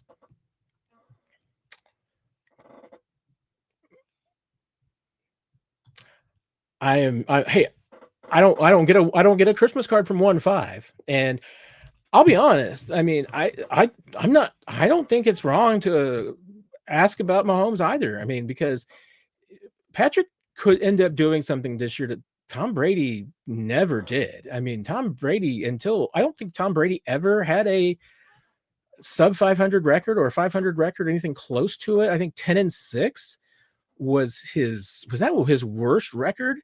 And I'm trying to pull it back up again because I was looking at this earlier. I kind of glanced at it a couple of times. I was trying to go through all 45 lines of his career seasons played. He was 8-9 as a starter in his last year at Tampa Bay. I know that. And he was 9-7 in 2002 in New England, but that was it. I mean, those are the only 2 years of his career as a starter that he didn't win 10 games. And I mean, that's just ridiculous. I mean, if Patrick, by that same standard, I mean, Patrick at 10-7 wouldn't be as good as 10-6 that Brady always had. So, I mean, it's on that kind of fence. But if Patrick doesn't get the 10 wins, then he's that's kind of leaving him out of a conversation with Brady as the GOAT. And I mean, how much of the ownership should Patrick have of this? I think it's a legitimate question. So I think it's worth asking. I mean, I don't know. I think that there have been mistakes that Patrick has made this year. I thought that at one point, at least before the Buffalo game, I thought he was absolutely, especially in that run there, he was playing at an MVP level. The last 2 games have not been as strong, and he doesn't seem to have the trust in the offensive line that he did have. It's kind of eroded the last couple of weeks. It seems like there's a lot more happy feet in him than there has been. So I don't think he should. I don't absolve him of ownership of any of this at all. I mean, I think that there's some of it he absolutely has to have an ownership of.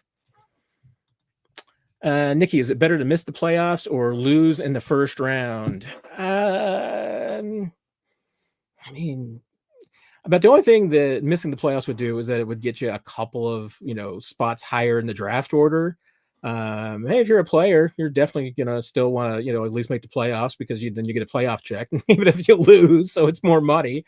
But, I mean, it's once again, I mean, I feel like if you're a team like the Chiefs and you got the quarterback, you'd rather have your quarterback in the playoffs, even if you got to win 3 games on the road to make it to the Super Bowl. You'd rather have that chance than no chance at all. So, and if you're not going to make the playoffs, I always feel like if you're not going to make the playoffs, you're just better off going 2-5 and getting the best draft pick that you can. The worst thing you can be in the NFL is mediocre. There's nothing worse. Because if you're 9-8 or 8-9, now maybe 10-7, but 9-8 and 8-9, that's terrible. You can't do that because you either need to be better and get into the playoffs, or you should probably be trying to lose a few more games. I mean, I would definitely be hey, if my season was going the wrong direction, I'm 3-5.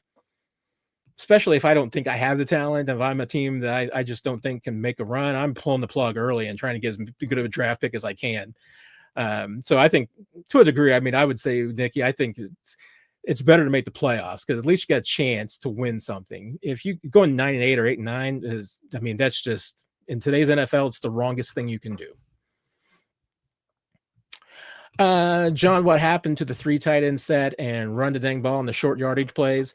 I mean, I don't know if you're just talking like specifically the Chiefs this year. I mean, I would say that, I mean, even the 3 tight end set to run the football has been completely replaced by the 1 and 2 extra offensive linemen. But even that was missing against Broncos. I mean, I was really surprised. I mean, when you have something that works, like the Eagles have their tush push, you stick with it. The Chiefs have a short yardage system that works. They put 2 extra offensive linemen out on the field and they run the football with Kareem Hunt, and they get like the first down like 95% of the time. So I have no idea why 3rd and 1 they were throwing the football. I get it. I mean, it's funny because 6 years ago, everybody was saying, how can you ever, not put the ball in Patrick Mahomes' hand? Even if it's 4th and 1, you're putting the ball in your best player's hand. Well, your best short yardage player is Kareem Hunt. So that's why I would say it's different now. I mean, it might very well have been true at one point that maybe Patrick Mahomes was your best short yardage player. He's not. Kareem Hunt is. So I'd put out, put all your offensive linemen out there and keep doing what you've been doing that's worked all year, and they didn't do it against the Broncos for some reason. Yeah, John, I agree. The Chiefs have to find a way to finish. That has been their, I think, an Achilles heel has just been that they are not the same team in the last 4 minutes of a game as they have been in the past. Jimmy's, if you were to ask the starting 5 off the record, does your offense run the football enough? What would the consensus answer be? And who would give the truest answer? Thanks, Jimmy's. Appreciate that. I don't know of an offensive lineman alive that would say that their offense runs the football enough. I mean, offensive linemen love run blocking.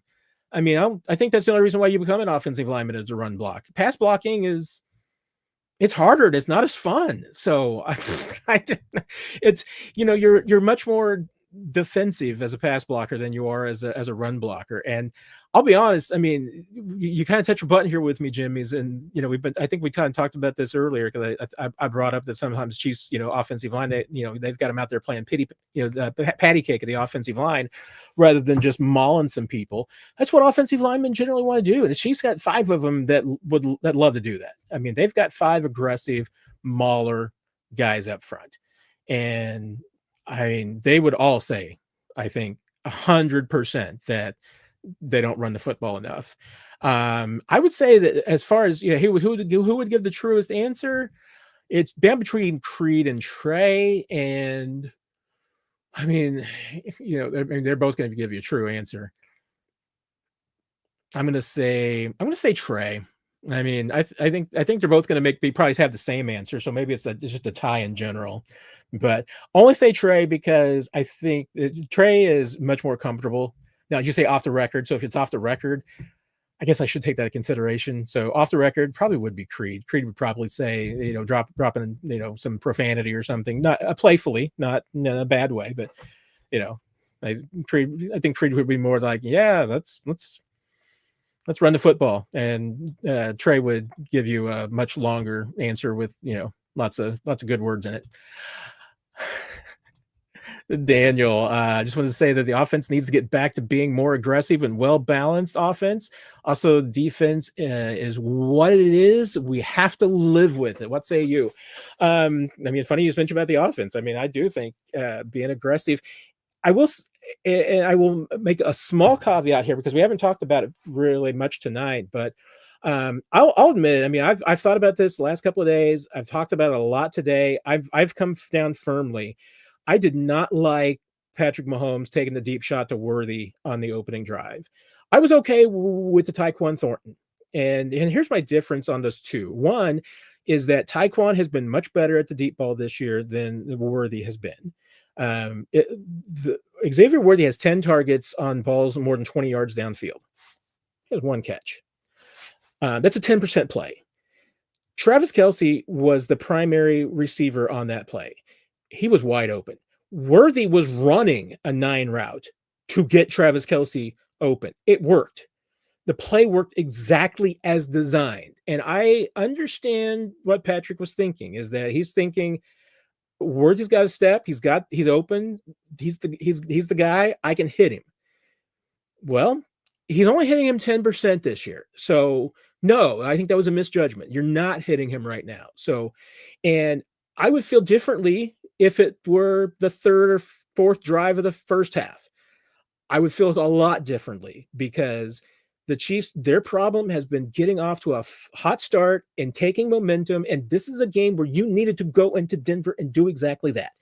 You couldn't go 3 or 4 and out because I think that ended up being a 4 and out drive, if I'm not mistaken, because I think Rice had the first down and then took the shot to Worthy, then Noah Gray, then the shot to Tyquan. And But the Chiefs talked all week about needing to come out and have a sustained drive to open the game. Throwing the ball deep downfield on the second play of the game on 1st and 10 is not, when you've got a wide open Travis Kelce in the middle of the field, is not sustained offense. That is taking a chance offense. And I get it. It's people want this offense to be more aggressive, and I'm not disagreeing with that. But you got to take your shots and pick your moments. And when you're trying to set a tone in a game and you're trying to take control of the pace of a game, you need to do that. You don't need to give away the momentum. I mean, the Chiefs have been having problems all year long, and especially against Buffalo.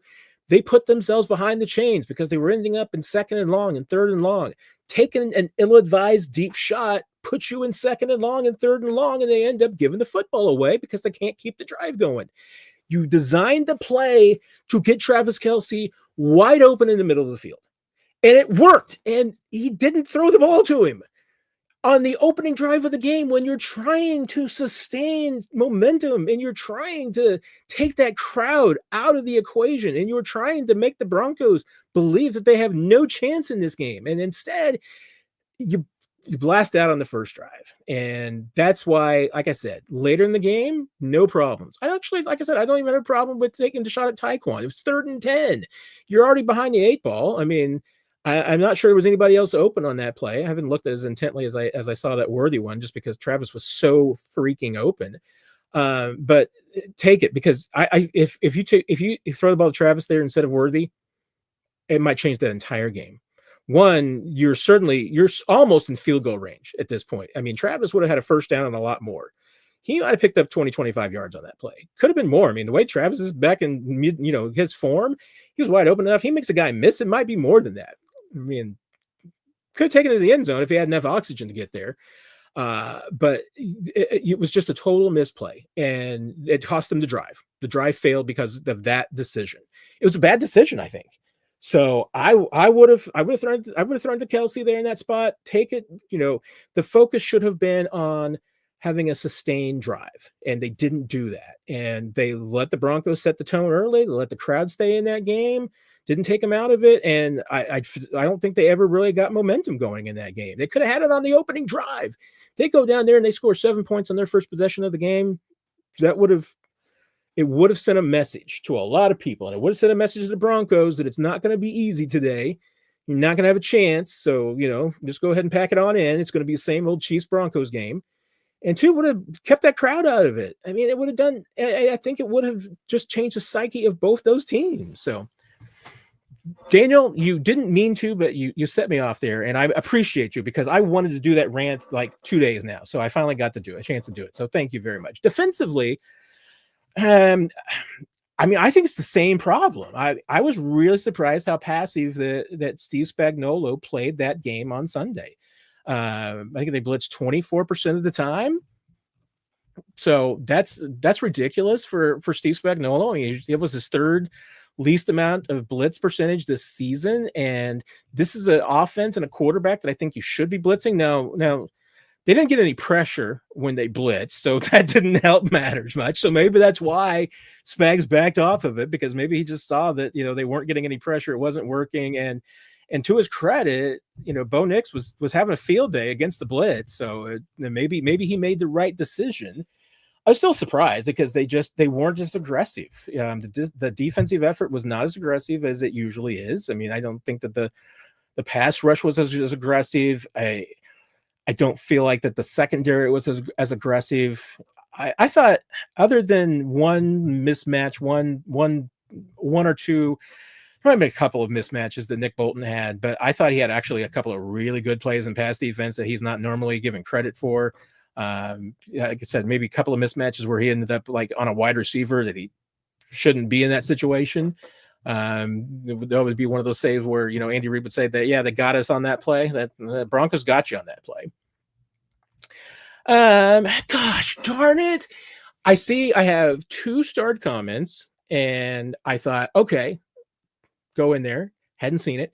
And what is it but from 58 minutes ago. And who is it? It's Jesus, who I do this to every single week. Jesus, I swear it is not personal.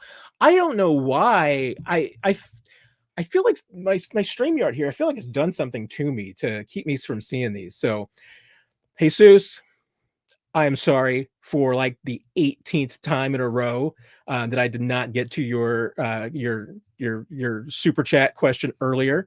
So I'm taking the L on that one once again. I can't believe it's I can't. I mean, it was just like I clicked on it, and I even thought to myself, "I'm going to be this has to be a just recent question." And even if it's not Jesus, I feel I'll be okay. And it's 58 minutes ago. It was a Jesus. Oh gosh, I'm the worst. Anyway, Jesus, thank you for the super chat as always. I can't believe you continue to do it after I treat you so terribly. I don't mean to. I've got to make this up to you in the best way. I have no idea how to. Oh, and I could just hit the button and put your question up so it would be up the entire time. Jesus, I'm the worst. Anyway, not sure if anyone asks. Sanders coming back. DT, Jags, and Chargers path to the playoffs is harder for them than the Chiefs. Thoughts? Yeah, I mean, I was checking around on Colin Saunders, and I kind of got the feeling early on in the process that he was not going to be coming back to Kansas City. It's just like I said earlier. I think I didn't hear this from the Chiefs, so you know, I don't. It's not like the Chiefs didn't say this. This is me saying it. I feel like it looks like he has a lot more weight on him than he did when he was last in Kansas City. He's 29, and now Colin's always been athletic, but you know, I mean, I like him. He's a good player, but at 29, the film would suggest that his best days are behind him, and I think the Chiefs. I got the sense from the Chiefs and the people I talked to that they were in a different spot right now. They didn't feel like that Colin could maybe help them. Sounds like Colin tried to make a campaign to come back to Kansas City. I think his agent certainly reached out to Chiefs to try and make it work. Maybe the Chiefs were interested in having him on the practice squad, but I know that there wasn't any interest in bringing him back on the active roster. Now, Chargers Chiefs. I mean, yes, that's a good question because that's a topic that has been coming up about just, you know, who has the toughest and the most difficult schedule the rest of the way. And I mean, the Chargers are in front of the Chiefs, so you're going to be battling them. I mean, Chargers could certainly play themselves into a position to still be battling the Broncos, so they're not out of it. And they've got that win over the Broncos. So, you know, they beat the Broncos in week 18. Where they're at right now, I mean, they could catch them. They could catch the Broncos, but at Philadelphia, at Kansas City, or excuse me, at home versus the Eagles, at Kansas City, at Dallas. Those are three reasonably tough games, especially since the Dallas game will be at Dallas. You know, I mean, the Cowboys are. I mean, I feel like we're being sold that the Cowboys are a good team when they're kind of not a good team. So, but I'm always going to be worried about Dallas at home. I mean, I think that's always something you're going to worry about. Chiefs are going to need that one badly. And I mean, coming off the Eagles game, that's going to be brutal. It's going to be, that's a Monday night game too. So the Chargers have a quick turnaround from Monday night to going to Kansas City, and never underestimate too the West Coast noon kickoff. Maybe 11 a.m. It's not easy, and they don't have to do it a lot. You know, I mean, usually there's a East Coast game or two that, you know, the West Coast teams will have. But the only time to get really that the AFC West teams are ever really guaranteed of maybe playing in a local time for their bodies, 11 a.m. kickoff is Kansas, or 10 a.m. kickoff, excuse me, is Kansas City. So I always say that's another factor, at least in the Chiefs' favor, when they've got the Chargers coming to town, you know, Raiders come to town. I mean, if it's a noon kickoff, that's absolutely in the Chiefs' favor. So, yeah, that Eagles stretch, that Eagles game is going to make a big difference. I mean, think about, are the Eagles better than the Colts? Yeah. So the Chargers also have a bye week, you know, still coming. They're going to be on the bye this week, so that's going to help them. It's a later bye that they've got to the Chiefs. They got one game in hand, and they've won that game essentially. So, I mean, if you're the Chiefs, you've got at least a little bit of control in that you can beat the Chargers and take a little bit but I think you just have to assume that at this point you're not going to pass the Chargers, and you can't count on it. I mean, you're too far back. Even if you tie them, you're probably still not going to end up with a tiebreaker over the Chargers. I mean, you might get the divisional tiebreaker, but you're already two games down on that one. Looking at the Chargers, what's their divisional record? They're 3-0. I mean, you'd have to beat the Chargers and hope that somebody else beats them, whether it's the Broncos in week 18 or they lose to the Raiders at home. They're not going to lose to the Raiders at home off a bye week. I can't imagine that. I do think the Chargers, I mean, their injuries once again are catching up with them, so I think that's going to be a challenge. But I think the Chargers have the bye week takes a little bit of the starch out of it for me, because I think that the Chargers do have a more difficult schedule, but they play one fewer game. So, but I do. I feel that you can't bank on catching the Chargers for the tiebreaker. I think you just almost have to say that the Broncos and the Chargers are going to beat you. Whoever finishes second is going to beat you. You're going to finish third in the West is more than likely the case. You just got to beat a couple of other teams. You've got to make sure you stave off the Ravens. You got to fight off the Texans rather. You got to, at least you can have the tiebreaker over both those teams. You've beaten the Ravens. You can beat the Texans. You take care of that. You don't have to worry about as much about those two teams catching up on you from behind. You got to worry about Jacksonville. You got to hope that they lose out, and they don't. I mean, I'm trying to remember. I'm trying to keep track of everybody's schedule. After I said that, I thought, gosh, Jacksonville may have the easy schedule.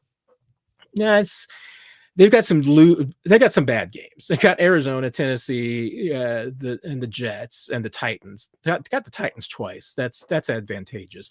They also have the Colts twice and the Broncos. So they've got 3 tough games. So there's a possibility that, hey, Jacksonville can come back to the pack a little bit. Now that's, once again, I mean, that's why if you're the Chiefs, you can't necessarily count on 10-7 to getting you in. You probably have to get to 11-5 at the very minimum to make the playoffs.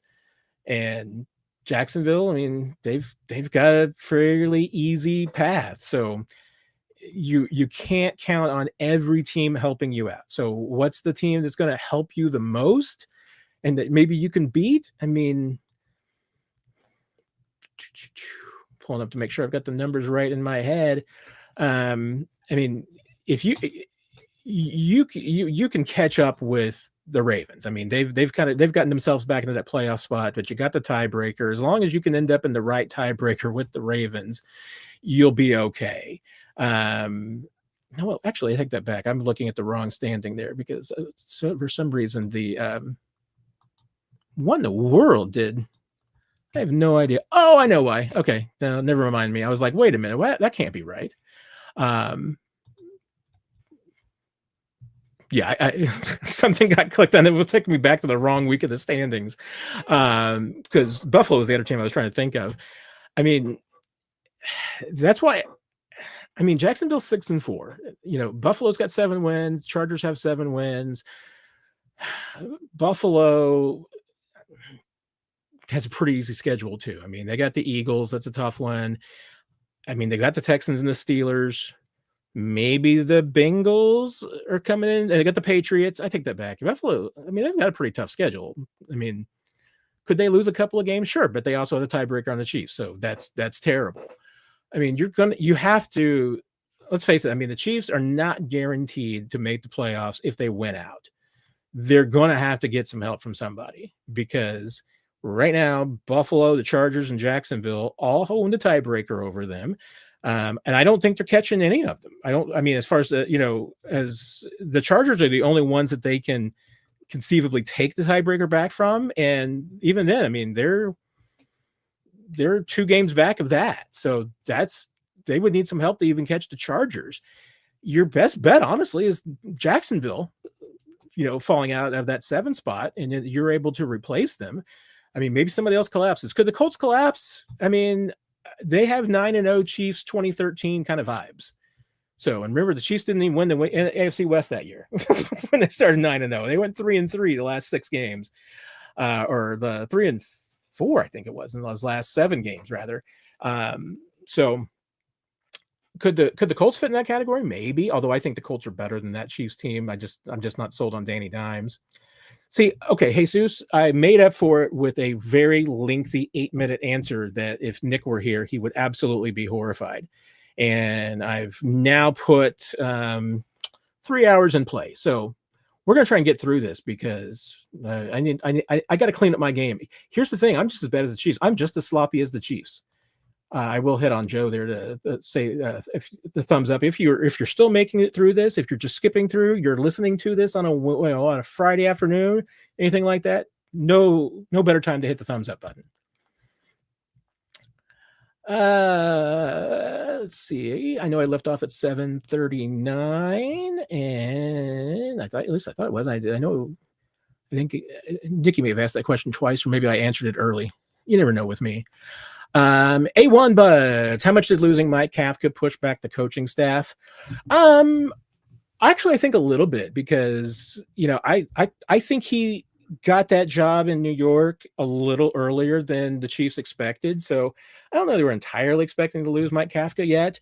So I think it affected him a little bit, but again, I mean, I don't think it was a significant loss. I don't think any one assistant coach is ever a significant loss. I know our dear friend Nick Jacobs had this conversation with a couple of people online about Eric Bieniemy. I don't think Eric Bieniemy is the missing ingredient for this team. I mean, is it a piece of the puzzle? Would they be a little better with Eric Bieniemy in some role, whether it was OC or running backs coach? Yeah, I mean, Eric Bieniemy is a really good coach. So, yeah, if he was coaching their running backs would be better. And Rashard Smith, and no knock against Todd Pinkston. It's just that Eric Bieniemy is one of the best running backs coaches of all time. So, yeah, I mean, that would make them better. Doesn't mean it's a difference making. I don't think that this team has a different attitude because of Eric Bieniemy. Now, I say that having said in the past that I do think that the Chiefs miss a little bit of Eric Bieniemy's edge. That I think that he, in the past, when he was here, he did infuse a little bit of nastiness in the offense. And I mean, is that a significant factor? Like I said, it's a piece of the puzzle, but it's a 1,000-piece puzzle. So I don't think it's as big of a piece as people might think. But hey, would the Chiefs be a better team with Eric Bieniemy? Yeah, they would. I don't think there's any doubt about that. It's just I don't think that Eric Bieniemy is the difference between 5-5 and 8-2.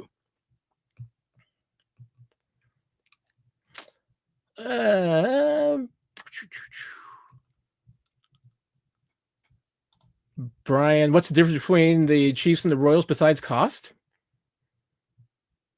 I mean, Chiefs are a lot better. I mean, are you talking about this season? I mean, right now they're both about 500 teams, so there's that. But I may be missing something, Brian. But every once in a while, you throw a question that I'm not entirely sure where it's coming from, and sometimes I know you're having fun, but I don't know. I don't know about that one, Brian. Maybe it's just not a winner. That's okay. They're not all winners. Not all my answers are winners.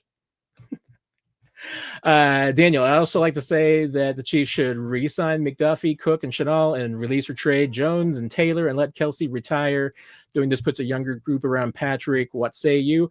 I mean, legitimate points on all of them. I mean, I think McDuffie is going to be hard. I think just because of the cost to get done, and that might be one that you've made your decision because you've signed other guys before him, and I'm not sure that you had the ability to sign Trey Smith, George Karlaftis, and Trent McDuffie. I think you kind of needed to choose two of the three. And I mean, we'll see. I mean, maybe the Chiefs do get something done with McDuffie in this offseason, and it's numbers that work out. But if not, I mean, they need to trade him this offseason. I mean, they need to do one or the other. It's either get the deal done or trade him. They cannot, if they end up, going to the franchise tag on Trent McDuffie, they're going to get a 3rd-round pick back, just like they did with L'Jarius Sneed, and can't do that. He's got more value than that right now. You need to, and I mean, and say if you don't really have the money to do what the Colts did. You can't really sign McDuffie and then trade him and then eat a bunch of money to get better draft picks because you don't have any money to spend on this from the cap standpoint. So that's really hard to do. Chris Jones, he's not going anywhere for 2026. There's no one's going to take the money off the books. He's committed too much money for next year. Like I said, I think $24 million for next year's guaranteed. Nobody's going to take that money off your hands, and you can't. It makes no sense to release him. He literally costs more to release than to keep. So Chris Jones will be around in 2026, 2027. Different story. Taylor, now Jawaan Taylor does have a year left on his contract. I do think that the Chiefs are going to release him though, and just go ahead and I think I'm trying to remember. It's under 10 million that they have in dead cap, but they would save a pretty good chunk of change by walking on from Jawaan Taylor. I certainly get the indication that's the direction that they're going. And Kelsey, I mean, if Kelsey retires, he retires. I hear the Chiefs. I don't think you're necessarily trying to talk him out of it. I think you're letting Travis do what he wants to do. Either way, if Travis says, "Hey, wait a minute, I'm rejuvenated. I'm going to do the same thing next offseason that I did this year, and stay in the same shape, stay a little bit trimmer, maybe put on a little bit more muscle, that kind of thing." If he wants to do that, give him a contract, bring him on back. If he wants to retire, I'm not talking him out of it. I'm letting him do what he wants to do. So if he doesn't want to come back, you don't talk him out of it. It's not going to work well. Let Travis do what he wants to do. I don't want to see Travis play for another team. I mean, even if it's, I mean, I don't think that Travis would ever put this team in a situation where he's going to be like, "Oh, hey, pay me $18 million or I'm going to go sign with the Raiders." I don't think that's a possibility. I mean, I think pretty good chance that Travis retires. I mean, I think that there was a reason to believe that was happening. If Travis wants to play another season, because this year has been he's been rejuvenated a little bit this year, I'm not stopping him. So like I said, I'd still pay him. Bleed Red. Oh, Hunt with that 4-game stretch last year. That was crazy. I mean, they just about rode him into the ground last year. So but that's the thing is that, I mean, it's not the years, it's the miles. There you go. Jimmy's, you're always direct, and I appreciate that. You're never mean. I get that. And me too. And maybe you're telling that to me, but I think we're both the same. I hope we're both the same. Brian, if another head coach comes in here, I can't imagine that. I mean, I truly, unless something dramatically changes, I just can't imagine that. But who do they keep and who do they not? I mean, if you're talking about from a coach standpoint, all bets are off. I mean, if like the Chiefs promoted Matt Nagy to head coach or Steve Spagnuolo to head coach, I imagine most of the staff would stay in place. I think Antonio Pierce would probably take Spags' replace as defensive coordinator. You might lose some assistants. Maybe they might decide that, hey, they don't want to be around if they're not going to be DC and they want to go somewhere where they can move up, because if Spags becomes head coach and Pierce is going to be DC for a couple of years, maybe Dave Merritt moves on, maybe Brendan Daly, Joe Cullen, somebody decides they want a path for promotion elsewhere. I can't blame them. Offensive side, I mean, if Spags becomes a head coach, Nagy probably stays as long as if Matt Nagy stays, which I don't think Spags would chase him off, but just assuming that Nagy didn't get a head coaching job. If that's the case, I mean, I don't necessarily know that Nagy would make a lot of changes. He might, probably should. I think there's a possibility it would be a good time to make a change, and there might be some coaches that choose to move on their own. You never know. I haven't talked to Tom Melvin about it. I've always kind of pictured Tom Melvin and Travis Kelce going off into the sunset together. I could be wrong. I mean, Tom Melvin's great coach, so I mean, I don't see why you wouldn't want to have him around as your tight ends guy. He's a really good coach. So that's kind of at least my Cliff Notes version of it.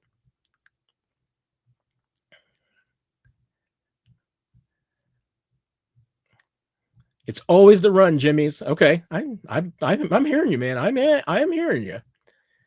Jedi, I think after 7 seasons of playing over a full season in the playoffs, I think they are worn out. Do you think this is a possibility? Yeah, I mean, I do. I mean, I do think, and I mean, it's only applying to a handful of guys, but even then, I mean, even 1 or 2 of these seasons for players can be exhausting. I mean, and honestly, playing in a Super Bowl is probably like playing 3 games. I mean, it's grueling. But and I know people are tired of hearing me harp about it and think I'm making excuses. I mean, I'm not. I mean, I finally got some players last week, off the record to just admit that they felt that they did agree. They feel like that the bye week took a little, or excuse me, that the week 1 trip to Brazil took some starch out of them. That it did affect them later down the road because they didn't have that bye week to recover. They had literally, basically 1 extra day. I mean, once you get off the 11, 12-hour flight back from Brazil on Friday night, basically you're back Saturday night. So, okay, you're great. You got Sunday off. That's not much of a bye. And that's what teams get. Now, did it affect the Chargers? No. I mean, the Chargers didn't get affected the same way. I mean, if the Chargers had lost in Brazil, it might have affected them the same way because it's just not the same. I mean, you go down there and you put out that effort and you get disappointed. I mean, it can. And the Chargers did not have to play the Eagles in week 2. I mean, the Chiefs have had a very, very difficult schedule after that trip to Brazil. I mean, and then you throw in, like you said, I mean, Jedi, yeah, I mean, playing all these extra games, I think it makes a difference. Andy Reid thinks it makes a difference because he's continuing to adjust his practice schedule to give these guys more times to rest and recover because he does think that this team is worn out. So I do think it's a possibility. Anthony, now KC believes in the Swiftie curse. Interesting. Does anyone believe in the Swiftie curse? I didn't know anybody did. I mean, I don't believe in a Swiftie curse. I mean, there are some Swifties that are out of control, but that's okay. I mean, every fan base has got some problems. Paul, looking from the outside, is the O-line regressing? That seems like an important factor for the run game and pass game. I don't know how much it's regressing. I mean, it could. I mean, obviously, and just looking at last week against the Broncos on Sunday, hey, could Josh Simmons have not been as good as he was in the first 5 games of the season? Sure, because maybe the layoff took something out of him. I mean, I think he gave up 2 pressures, so it was still, numbers would say, it was a really good performance. Hey, are some guys been dinged up? I mean, it looked like Trey Smith. I thought that at one point in the game against on Sunday, it did look like maybe he tweaked his back again. He's been dealing with that back issue. So is he 100%? Good question. Jawan Taylor's been dealing with the knee and the ankle. Is he a little worse for wear than he was earlier in the season? More than likely. Kingsley obviously left, so you had Mike Caliendo in there, in the second half of the game. That an issue could be. I mean, it's I go back to probably a little bit more that I just think that, again, the Chiefs just I think they banked on having a better offensive line this year and not necessarily refreshing things on the offensive line. I think they're just a little stale. And so I think they were better to start the season than we expected because they just had more talent. I mean, Josh Simmons is more talented. And Kingsley Suamataia, not Joe Thuney, but still looks like a really talented left guard. Jawan Taylor, despite the fact that I know how fans feel about him, I think Jawan Taylor's having a better year than he has had in the last couple of years in Kansas City. So I think he has been a step in the right direction this year. So it's a little bit back and forth, but I think that I just don't think that the Chiefs, I think scheme wise, are as creative as they need to be on the offensive line. And I think the league has caught up to them and their blocking schemes, and they just need probably a fresh take there. It's probably my diplomatic way of saying what Nick would say if he were here, but Nick would be much more direct. Bleed Red Arrowhead. How are we saying this about the running back room? 4.9 yards per carry in the first half. How can you get a rhythm with 3 carries in the second half? 5. I mean, 3 is the same. I mean, that's just been consistent with what the Chiefs have done this year, Blood Red. I mean, it's they have run the ball. Kareem has run the ball well in the first half. He just shows signs of wearing down in the second half, and it makes sense at his age. And once again, it's not always the age; it's the miles. Kareem got some miles on him, and not even just talking about the touches. And he's a different player than he was, as a rookie in 2017. I mean, again, help me do the math there. 9 seasons in the NFL for Kareem Hunt, and not full seasons. I know he's had a couple that he's missed, and some games here and there, but issues. And he's had some injuries, which also affects him. So, he's been around for a minute for a running back. I mean, 9 years in the league is a lot. So I think that's understandable why Kareem hasn't been as strong in the second half of games as he has been in the first half. He is a part-time player. If you just had Kareem to just get some short yardage touches and a few other drives during the game to keep him fresh, it's probably the best way I would use him. And I'm not saying like 8 touches in the first half should have worn him out, but it's been consistently this season. The Chiefs, for whatever reason, they're not running the ball as well in the third quarter. At least Kareem's not. So is it adjustments that they're not making, but other teams are? Is it Kareem's getting a little tired? And I don't know. Could it be 6 of one, half dozen of another? Could it be other issues? Certainly it could. But when the numbers tell you one thing, I'm trying to make sense of them. Let's see. Where's our next question? Oh, Jimmy's, did I say I think, or was that the response to somebody else? I'm sorry. I know you're being direct. You're not being mean, though. We're good. Oh. Brandon, who's to blame? Joe Cullen or the running backs or the O-line? I think you're talking about Andy Heck on the offensive line. I mean, again, I would probably put, I hate to do it, but I mean, the Chiefs, it's flat out true. The Chiefs don't have the running back room that they wish that they had. I think that they were certainly hoping that I think that Pacheco had a little bit more of the juice back from before the injuries, especially the injury last year. He has not been the same. I mean, last year at the end of the year, it was understandable. Coming back from that was a hideous injury last year. Those are tough to come back from. I can't imagine anybody coming back in a year from a fractured fibula like that. I mean, that's just gruesome to me. And with the ankle dislocation too, ankle sprain. But he came back, and obviously it was understandable why he didn't have the same explosion, but he hasn't had the same explosion this year. I mean, he also looks like he's got kind of a ceiling. He's hit more than a few times. He's not had, the productivity that he saw earlier in his career before, some of the injuries started piling up a little bit. So I don't think they have the running back room that they were hoping for. I think they were hoping that Elijah Mitchell was going to be a little bit further ahead, maybe back from his injuries. Obviously, they were putting a lot of faith in Brashard Smith maybe being an impact player this year. And I still just don't know if they're putting him into opportunities to make plays and giving him the best chances. I know one thing, like you take his numbers, you're going to say that, because I think he's averaging like 2.9 yards a carry. He got punished a lot for, that like 10 straight carries that he had against the Raiders when the Chiefs were just trying to run out the clock. He still has such a small sample size. You back that out, his numbers look a little bit better, but reality of it is that still he's not as polished as, the Chiefs knew that he wasn't going to be a polished product this year. He's still catching up. He's still learning the position. Could he be a productive running back going forward? Maybe. I mean, I still think there's some explosion there that if they can figure out a way to bottle it and take advantage of it, that it could give them something that they are missing, because they are missing, they're missing explosion. They're missing some speed and some juice in that backfield, because Isaiah and Kareem just don't have it.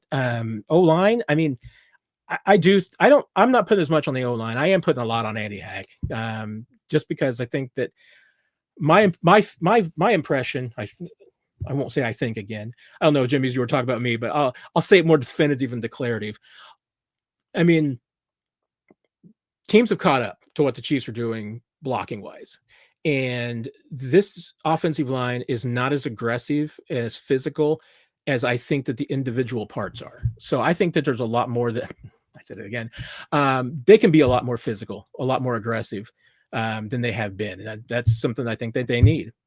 Casey Harold, super chat. Oh, you are just wanted to hook you up with a honey butter chicken biscuit. Oh my gosh. I guess, am I getting to be that much well known for this now? And it's not Nick's fault, no matter how much I blame him. He just reminded me that Whataburger and the honey butter chicken biscuit exist. And then I had it and was reminded how it's pretty good. And Chick-fil-A is not open on Sundays. So there's an opening in the lineup that Whataburger has wrestled away from McDonald's. So yeah, it's been kind of my Sunday go-go juice place of choice lately, Casey Harold. So much appreciated. You are very kind to do that. I didn't feel bad for Jesus. I did miss you, but it was only like 15 minutes. I didn't do what I did to Jesus week in and week out. I need to get Jesus like a honey butter chicken biscuit to thank him for putting up with my nonsense and missing his super chats. You're all the best. I can't tell you how much I appreciate everybody's support, even when you're being direct. I appreciate that. If you disagree with what I say, I love it when people have a different take. I appreciate that. I'm not saying my answers are right, because I mean there's not always a right answer in football. I mean, Andy Reid's one of the smartest guys I have ever met when it comes to football. Steve Spagnuolo's up there too. Those guys don't always get it right either. So, don't be too chippy, folks. I know you're all being chippy like an hour ago, but it's okay. Everybody's on the same team. Everybody's on the same team, right? Let's see. Where are we going next? Casey Harold, thank you once again. That's very kind of you. Appreciate everybody with the super chats tonight. Both Jesus and I'm DeBrown. I know I need to get y'all out of here. I need to get myself out of here, but I'm never going to not try to answer every single question. I just need to have shorter answers. I mean, we all know that. Let's see. Why Jay-Z, why they refuse to run the darn ball? I do not know.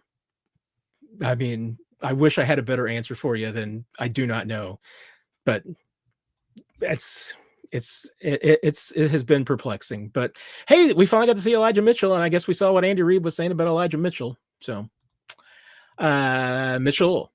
different Mitchell. Why isn't Spags taking more heat for his play calling, which is contributing to these losses like Andy's stale play calling is? Chiefs need a youth movement in the coaching staff. I mean, like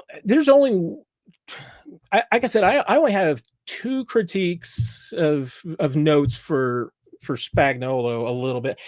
Nick would have more. I know there was a couple of things in the game that really bothered Nick and everything, dealing with a little bit with the pass rush and lack thereof. And that's absolutely legitimate, because the Chiefs did not get pressure on really at any point in the game on Bo Nix. They missed out on it. So, I mean, that's they need to be better than that. But I mean, I thought other than, I mean, one, you cannot give up a 3rd and 15. So just that alone, I mean, you got to wear that L. You cannot allow a 3rd and 15 conversion at any point in the game, but certainly with the game on the line, you cannot allow that. So fault that one there. And there was one other, I was trying to remember what it was. I mean, I still think it was a mistake not to blitz Bo Nix as much. I mean, like I said, I get that if Spag's concern was the fact that they were not getting there with the blitz, that's why that they were backing off. I get it, but the defense played well enough to win. You gave up 22 points to a playoff team.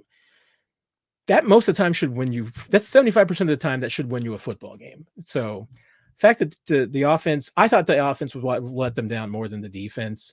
I mean, the defense has been solid most of the season. I mean, I don't think that the defense has cost them as many games as the offense. And that's, if you're looking for, why is Spags not taking more heat? It's because the offense has earned more heat. I mean, I don't know that the defense, I don't feel like it's not a bad defense. It's not, they've been top 5 in a lot of numbers. I mean, they're not giving up a ton of points. Spags is always going to give up some yards. I mean, he's not worried about that. He doesn't care about the number of yards he gives up. He's more worried about points. And that, by that standard, I mean, they've been doing well. I mean, got a shutout on the board. So, I mean, there's the reason why for sure is that there's simply not as many reasons to have heat on the defense. I just don't know if the defense deserves that much heat. Dan, do the Chiefs re-sign Juju for next season? Possibly. I mean, Juju is still fairly cheap. I mean, I don't think he's not having a year that I think is going to blow the budget or anything. So I think you could probably bring him back on a fairly affordable deal, maybe some incentives. I mean, if a team comes and wants to blow his doors off with an offer, I wouldn't blame him if he takes it. I mean, because once again, I mean, if it doesn't work out, you can always come back to Kansas City. Works out pretty well.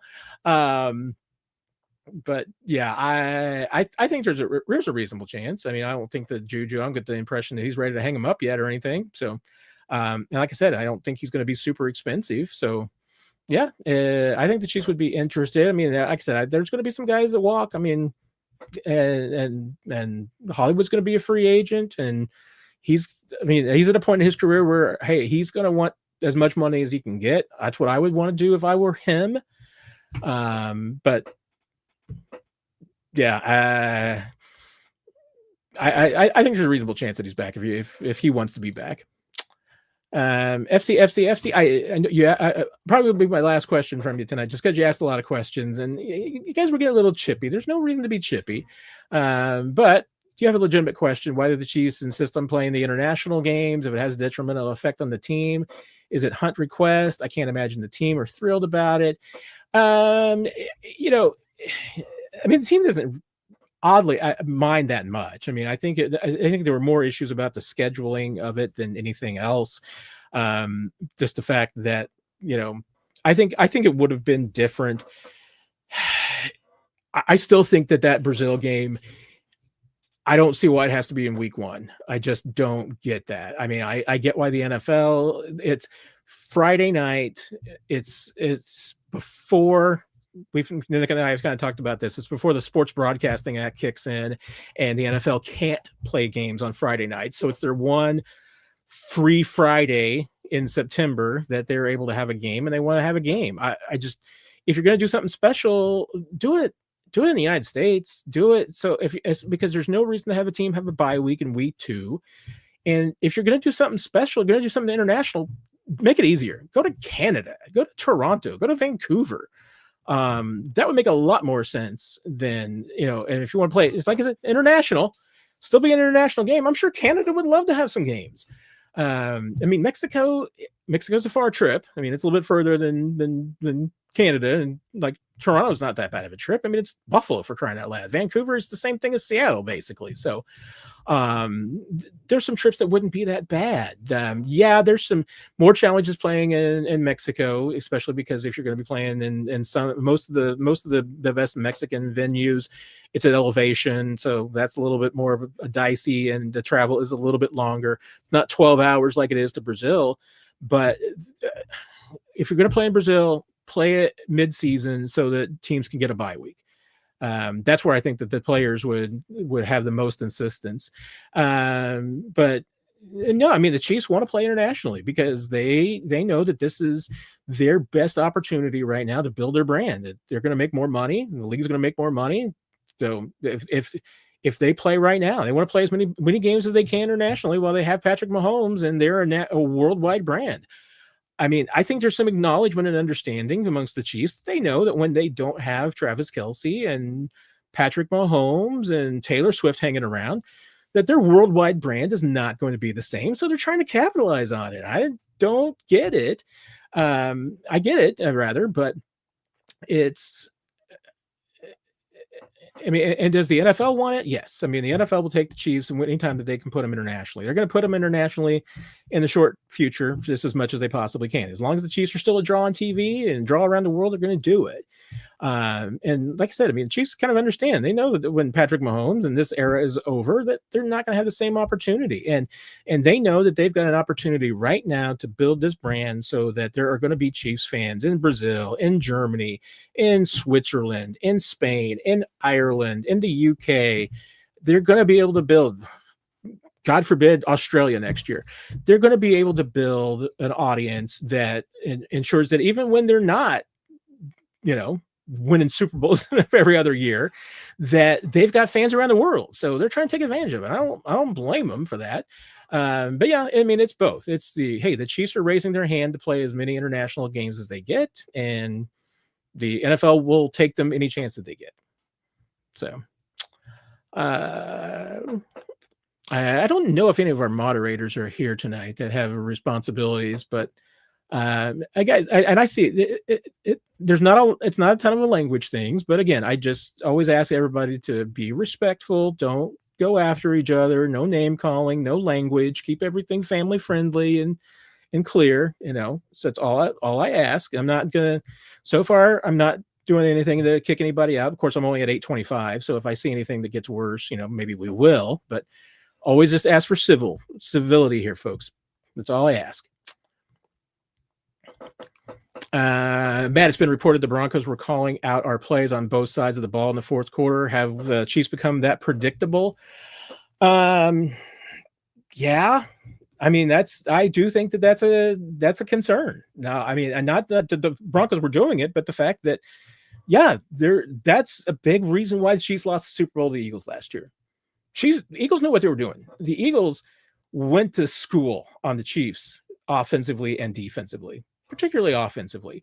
But the Eagles were doing the same thing. The Eagles knew exactly what the Chiefs were doing. And that's where I say it gets into more than just play calling. I mean, there's certainly things that the Chiefs do that they've been running for years. And some of it still works. But some of it is not working anymore. So probably time to move on. But it's like I was saying earlier in our conversation Nick and I had in the offseason, back after the Super Bowl. I mean, the Chiefs still haven't changed a lot of what went wrong in the Super Bowl as far as, their blocking schemes or approaches. They're still doing the same things. They're still running the same concepts. Even if they're different plays, it's the same concepts as far as just the fundamentals, the blocking combinations, all these things. They're not doing a whole lot different. Some of their plays are absolutely, I mean, they've got things that they've run for years, and they do. I mean, they change things up every year, and they will add stuff in, and they will take old stuff out. Is what it is. But is it surprising to me that the Chiefs offense is a little bit predictable? No, because they have been known to become predictable, and they've had that problem before. I mean, it's not a new issue. I mean, honestly, I mean, the Chiefs have always had, and Andy Reid, I mean, it is a flaw that he will sometimes keep some concepts and some plays around after they have made their usefulness. I remember, I guess I think it was my first or second year on the beat. So it had been in 2016 or 2017, year that the Chiefs lost to the Titans at Arrowhead in the regular season. So I guess that would have been still could have been 16 or 17. Alex Smith threw an interception late in the game, and it was the same thing. The Titans, they saw what play. I mean, they saw the play. They'd seen it on film. They knew exactly what was being run. They made the adjustment. You could see them calling out the play, and Alex threw the pass right where it was going, and right into a guy's hands. It was not his guy. Jacksonville did the same thing. I mean, there are things that the Chiefs do that teams have seen on film. That they've seen it. They know what's going on. So you're not surprising them. And yeah, so it does not surprise me. Jimmy's, if the Chiefs had Saquon, CMC, and Jonathan Taylor, would they run the ball more than 22% on the road against division opponents? Probably. I feel like if they had one of those guys, they would probably run it a little bit more. But RPOs, Jimmy's, you never know. It could still, you're going to throw the ball a lot to CMC and Saquon, so you never know. Oh.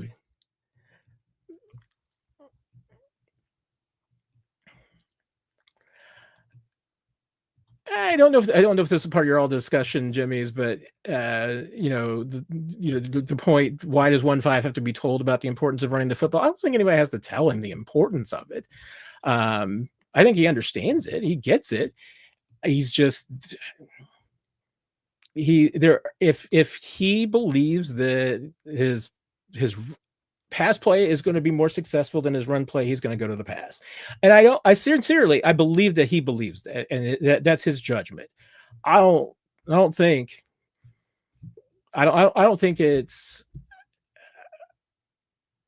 I don't think he goes into every single play saying, hey, I'm going to throw this ball no matter what. I don't think that's the case. I think he is just going to throw the ball more likely than not, because he's got the confidence that he can make the throw more often than not. And he's usually right. I mean, like I said, I mean, it's the Chiefs have been, their numbers say that they're good throwing the football on RPOs.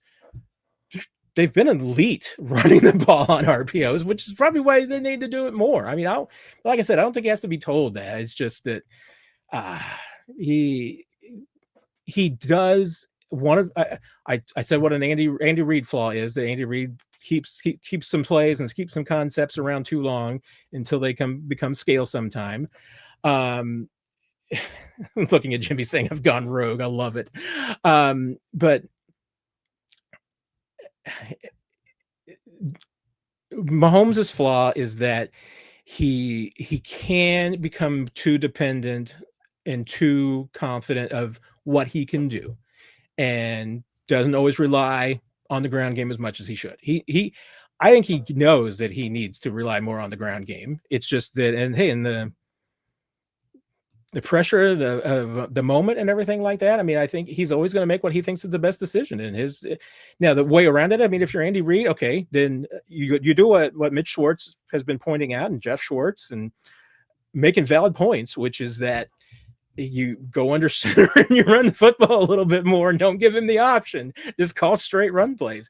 I mean, the Chiefs, I mean, I wouldn't even say have to run under center. I mean, if you ran the ball in the center all the time, you're going to be a little bit predictable too. But I mean, the Chiefs numbers, if I'm not mistaken, I mean, it's pretty consistent. I mean, they run better under center.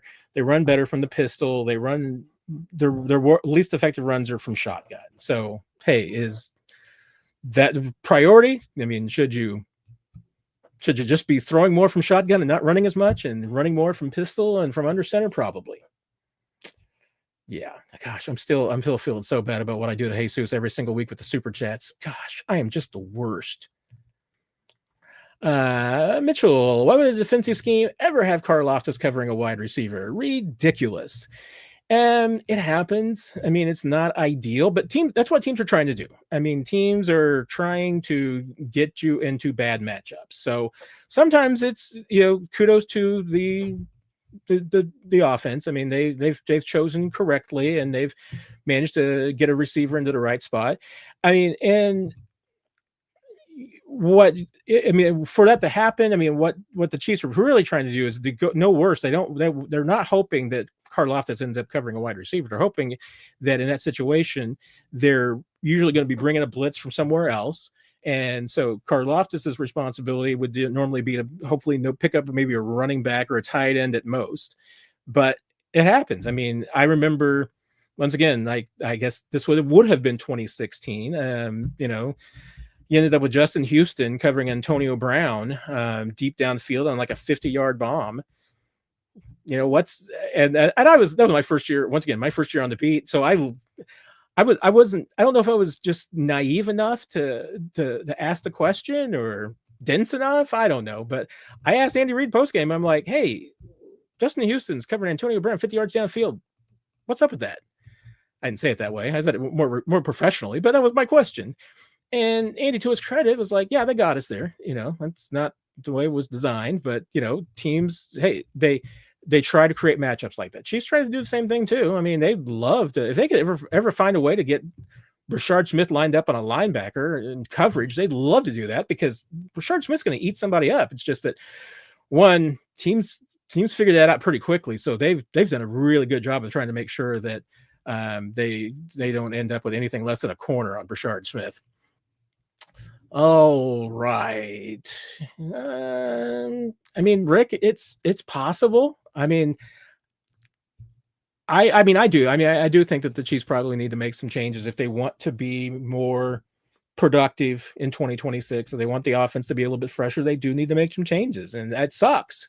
I mean, I don't like saying that. I don't like talking about that, because, I mean, these are real people. I mean, it's not because I'm friends with them or anything like that. I mean, I wouldn't say I have necessarily any relationship like that with coaches. I mean, they know my name, and we talk from time to time, and I've gotten nothing against anybody. I mean, they all seem like good people. That's the point. They're people. So I feel terrible anytime that, somebody's got to uproot their lives and go to another city and take the kids and move around and do all these things. It totally sucks. It's what is so terrible about this business. And that's why I don't like to talk about those things. It sucks, stinks, but sometimes it has to happen. And I wish it didn't have to. It's but it's the reality of the world. So it is what it is, unfortunately. Haven't hit 3 hours yet, Rick. So nope, we're not quite there yet. I don't think we're gonna make it. Thanks, Jesus, for the thumbs up. I truly appreciate acknowledging that with the thumbs up after how terrible I continue to treat you with. I mean, how can it just be? I mean, I have like Chiefs bad luck with that. I mean, goodness gracious. I'm like 0-5 in close games with Jesus on the super chats. Let's see what else we got on the question front. We're getting near the end, so I will just go ahead and throw out there last call. So we're getting close. So appreciate everybody tonight. All the questions. You had some great questions, and nobody got too out of control. I see that the cooler heads prevailed and everybody calmed down, so I appreciate that. Peter, Noah Gray involved formations need to be reduced. Change my mind. Where's the 4 wides formation? Rice, Worthy, Brown, Thornton. It is really funny because I hadn't thought about it until that first game that Rashee Rice was back. And, we were talking about the Chiefs being able to finally get Rice and Worthy and Brown on the field all at the same time. And then, like I said, I mean, I think there was 5 snaps all the game. One of them didn't count where the Chiefs had them on the field all at the same time. And part of it was that they were like never in 3 wide. I mean, they had like 2 tight ends out there a lot of the time. So they had 2 wide receivers and a running back. So, I mean, and here's the crazy thing, Peter. I mean, I actually could make a case that the Chiefs aren't playing enough 3 tight end sets. That's crazy. I know.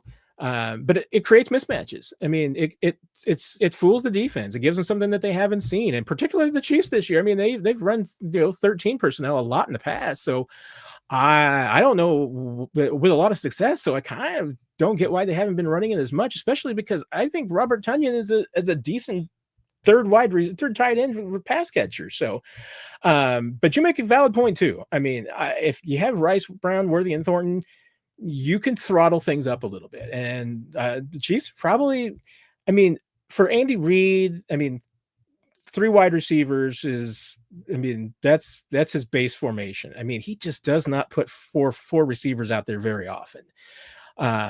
It's just not his jam. I mean, and for anything, because if you could put 4 receivers out there, you probably don't have a tight end because you're not going 5 wide with Travis Kelce out there. So you're probably not doing that very often. So I mean, you're not pulling a running back off. Andy Reid's not doing that. He doesn't do a lot of empty sets, so there's that. But hey, could he do more, or at least maybe increase a little bit more the 13 the 11 personnel? I mean, that 11 is basically Andy Reid's base. I have to look at the numbers and everything like that. It feels like they're running just 11, even a little bit less this year, but I'd have to take a look at the numbers, make sure it's not just me observation bias or anything. But couldn't hurt. And hey, Worthy and Thornton can stretch the field and open up some things for other guys. So should the starting wide receivers start acting like divas, example Terrell Owens, to get more balls thrown to them? I mean, here's the crazy thing. I have no idea how in the world the Eagles are playing so well and having so much success when, unless it's a big scam, which I don't think it is. I don't think this is play acting. I think this is legitimate. All evidence suggests that Jalen Hurts' wide receivers are ready to take him out to the train station. I mean, there is apparently so much turmoil in that Eagles offense, and maybe they thrive on it. I don't know. And I'm not discounting. Maybe there's a 1% chance that the whole thing is just a sketch. I don't know what it is, but these stories coming out of the Eagles about how much Brown and Smith and these guys are all just ticked off about with Jalen Hurts and about how he's, his ball distribution and decisions that he's making. And I mean, it's the exact opposite basically of what the Chiefs have with Patrick Mahomes. I mean, they're ticked off that Jalen Hurts isn't throwing the ball around enough and throwing it deeper enough. And if he's running RPOs, it's too many R's and not enough P's. So, but I mean, the Chiefs, they're guys, once they get open, they got some guys who will let Patrick know that they are open. There's plenty of hand waving and everything. Now, there's nobody that throws a temper tantrum or anything like that when they don't get the ball. But there's guys that get wide open that when you're able to watch the all 22 or you're in the stadium watching the game, you'll see guys downfield to get open and they're like just jumping up and down, waving, trying to get the ball. Jesus, how do you see the Chiefs beating the Colts? I mean, you stop Jonathan Taylor, which the Chiefs can do. I mean, Chiefs have a good run defense. Steve Spagnuolo is the one thing that he has done in his career in Kansas City has been to stop the run. Now, they finally broke down this year and gave up a 100-yard rusher. So is this the year that they could have some problems? Or are they going to have another game where they can't stop the run? I mean, that doesn't happen very often with Steve Spagnuolo and his defense. And it certainly hasn't happened that much in Kansas City. I mean, I think when I looked it up when I'm blanking on completely now who had that 100-yard game earlier this year. Was that Saquon? No, I was later in the season, I think. Saquon didn't have that good of a day. But it was, that there's like 17 times that a running back has had a 100-yard rushing day against the Chiefs. And the last one was Christmas Day 2023. So, it had been a while since they'd allowed a 100-yard running back. They're good at that. So it's conceivable that they can stop Jonathan Taylor. They stop Jonathan Taylor and put this game into the hands of Indiana Jones, I guess is what we're calling him now. That's how the Chiefs win the game. I mean, they've got to stop the Colts offense. I think that the offense, I mean, we'll see which one shows up, but I think they can put up points. I'm not happy about it because I just simply do not know what Chiefs team is showing up on Sunday, but I'm taking the Chiefs to win, and it's in a 23-21. I mean, that's my score I've got right now. I mean, I always reserve the right to change if some developments happen during the week, if there's any injuries that we don't know about or anything pops up. But I mean, Chiefs have to win this game.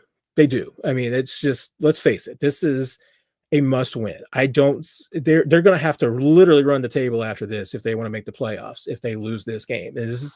And this one is one of those games. I mean, you can't lose an AFC game. I mean, if you're going to lose a game, like the game to lose is the one to the Cowboys, but you got to beat everybody else, and you got to win your AFC games because right now they are 2 back in the tiebreaker to the Chargers on that one. I think they're behind the Jaguars too. I can't remember how many games they are back on that one, but they're behind. Well, they lose the head-to-head, so it doesn't really matter what they are with the Jaguars.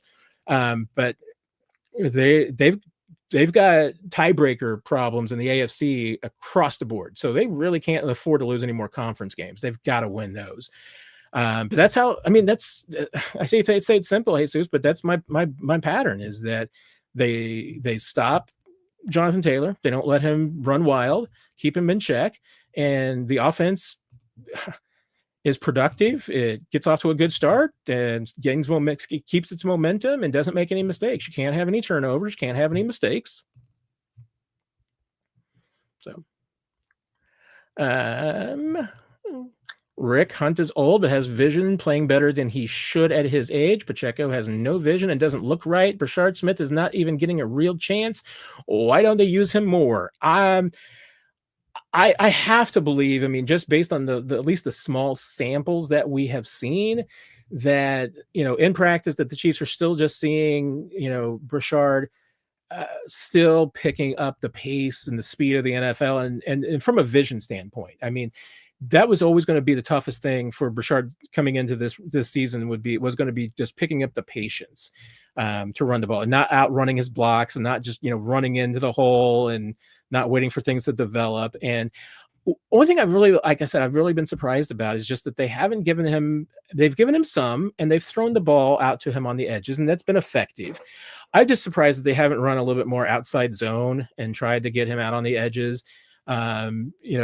even some reverses I think would be interesting with him and Xavier playing off each other. I think his outside run game is something I would like to see. I understand if you don't want to take the 5'10", 190-pound guy and try and run him up the middle. I mean, he needs a little bit more bulk. He's a little too thin to run up the middle. He's not going to be breaking any tackles like Kareem Hunt can do, and even Pacheco can run through contact. Pacheco's problem is probably runs into contact too much, but he can't. That's still development in his game. He's going to have to get into the weight room in the NFL, get on a weight program.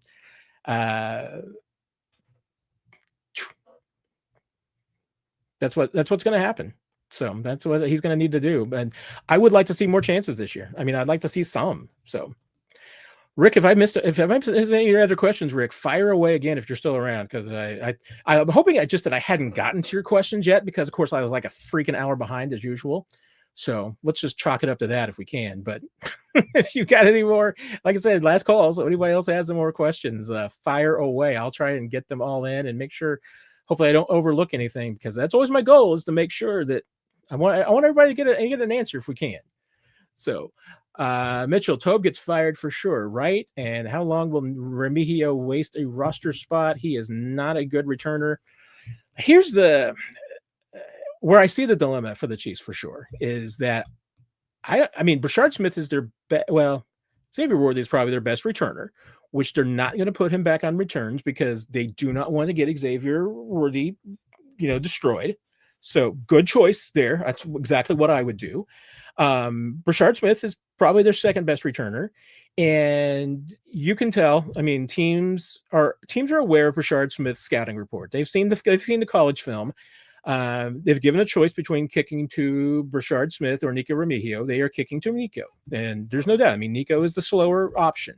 I think it's interesting that when the Chiefs have been wanting a little jolt, they have been putting Tyquan out there with Brashard, and then teams are kicking to Tyquan, and I get that too, because Tyquan is fast, but Tyquan is fast in a straight line.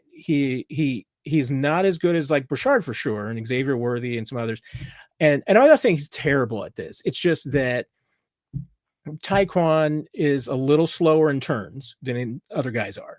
So, I mean, that's why, that's why he's averaging 25 yards a catch, because he can run like the wind downfield. There's not a cornerback in this league that can keep up with Tyquan Thornton in a straight line. Double moves, triple moves, or changing direction moves are more difficult. And Tyquan on kick returns, this is not a bad skill to have, because although I think it's changed a little bit under the new dynamic kickoff rules. I think you got to be able to change directions and wiggle a little bit more. And Nico's got some wiggle, but hey, he's slower. He's slow for a kick returner. He's just reliable. He catches the ball. He doesn't usually make mistakes or make turnovers. It's barely been since his second year in the league. That first preseason after his injury that he had some problems, but I mean, he's done a pretty reliable job of holding on to the football and not having any turnovers. Chiefs are going to value that because they went through a period of time where they had nothing but turnovers on special teams.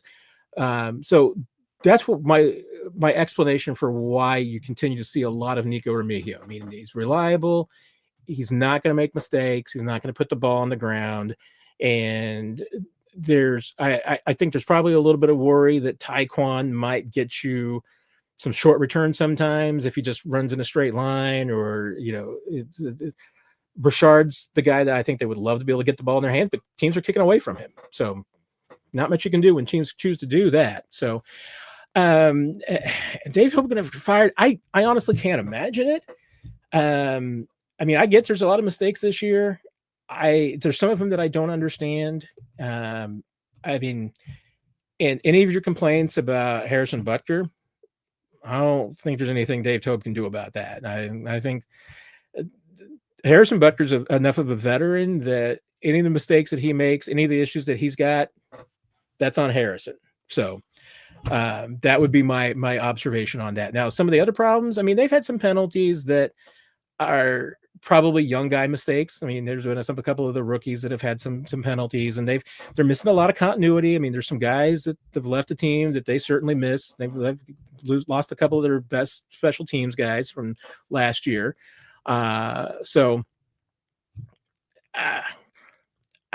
If they've got some fixes, I think I don't know if Dave Tope's the guy that they're ready to move on from. So I could be wrong, but my feeling would be that I think there'd have to be a lot more issues coming up than before you get rid of Dave Tope. I mean, I think Andy has too much trust in him. All right, let's see what else we got here. Yep, Luttrell. I'm hoping somebody would enjoy the Yellowstone reference. I think, are we done? I don't see any more questions unless I've missed some. So, guess that's it. I was just scanning through to make sure I didn't miss anything here at the end. And then, like I said, you got like 1 minute if you want to get in one more question. I did miss one from Frank. How much input does Nagy have on the offensive game plan? Why does it seem like a high school playbook? I mean, how's the best way to put this? I mean, he's got significant input. There's no doubt about it. But he's got the third voice. I mean, number one control of the game plan, Andy Reid. And as Andy Reid will remind everyone from time to time, he has 51% control. So everything goes through him. Nothing makes it into the game plan unless Andy Reid signs off on it. Anybody can suggest anything, and they've got a half dozen coaches. I mean, everybody in the offensive coaching staff contributes to the game plan in some way. And they've got Joe Blameyer, who's in charge of some elements, and Andy Heck's in charge of some elements. I don't know how much Connor Embry and Todd Pinkston get into it. There may be some elements that they have responsibility for. It's a good question. Trying to maybe dig into like some of those spots, and what they do. But I mean, there's kind of a brain trust of about half dozen of the offensive coaches that contribute to the game plan. And Reid and Nagy are the two that work on everything the most. So I mean, Matt's got a pretty good sense of contribution. I mean, he puts a lot into it again, but whatever Matt wants to suggest, I mean, it's only going to the game plan if Andy Reid signs off on it. And Mahomes has got a pretty good voice in that playbook too. So it's I try to find a way, because I don't think it's fair to Nagy to diminish his input, because I think it's considerable. I mean, I think that Andy Reid listens to everybody. So they'll put things in that he's sold on. I mean, Joe Blameyer is going to come up with things. Joe Blameyer has absolutely had plays that have made it in, and not just some of the flashy ones that you hear about, like the Rose Bowl parade and some of those, and some of the trick plays. But everybody has contributions into that. So Matt's got a pretty good contribution. Now, I think the better way to put it is that Matt Nagy's job, probably a better way to put it, is that he's responsible for the execution. I mean, Andy Reid is ultimately responsible for the playbook and the game plan, but it's Nagy who's responsible for making sure that everybody does the right thing. I mean, he's the guy that's in charge to, make sure everybody executes correctly and hold everybody accountable. So that's about the best way I can put it. All right, Mitchell, you get the last call. Andy's trust in these coaches is the problem. He's too stubborn to make changes with his offense and the coaching staff. Correct? I mean, again, I'm not bristling at stubborn. I get it. I mean, I do think that it's loyalty. And if you think that they're close enough, and if they're in the same Venn diagram, I'll accept that. But I mean, I think it's loyal. I don't think that it's that I have a feeling. I know he's agonized like over Bob Sutton. I have no doubt. I am 100% certain that the decision to let go of Bob Sutton was hard on Andy. I mean, there's no doubt, because he respects coaches that work hard, who put everything that they've got into it.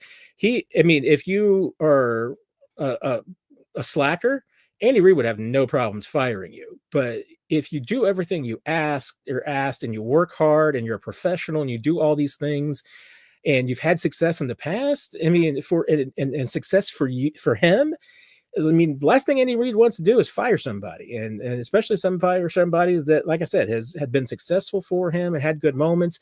And that's particularly true right now. I mean, if anybody you're talking about, if it's Andy Heck, if it's Dave Tobe, anybody else that you got on the list, if you're upset at Matt Nagy, you're upset with Spags, I mean, Andy Reid respects all of them. They wouldn't be there if he did not. I mean, if he didn't respect them and he didn't appreciate their work and think that they were the best, they would have been gone by now.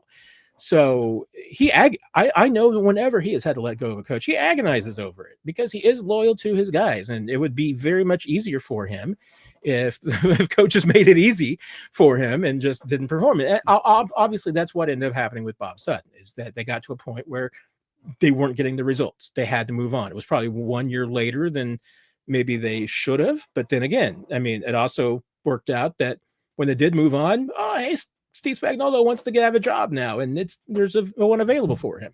So it worked out pretty well. I think it has more to do with the loyalty, and the loyalty can pay off at times. Sometimes it's going to bite you. It's happened to me in my life, so I get it. Just the way life is. So he is loyal to a fault. I think he would even admit that. I will definitely say that.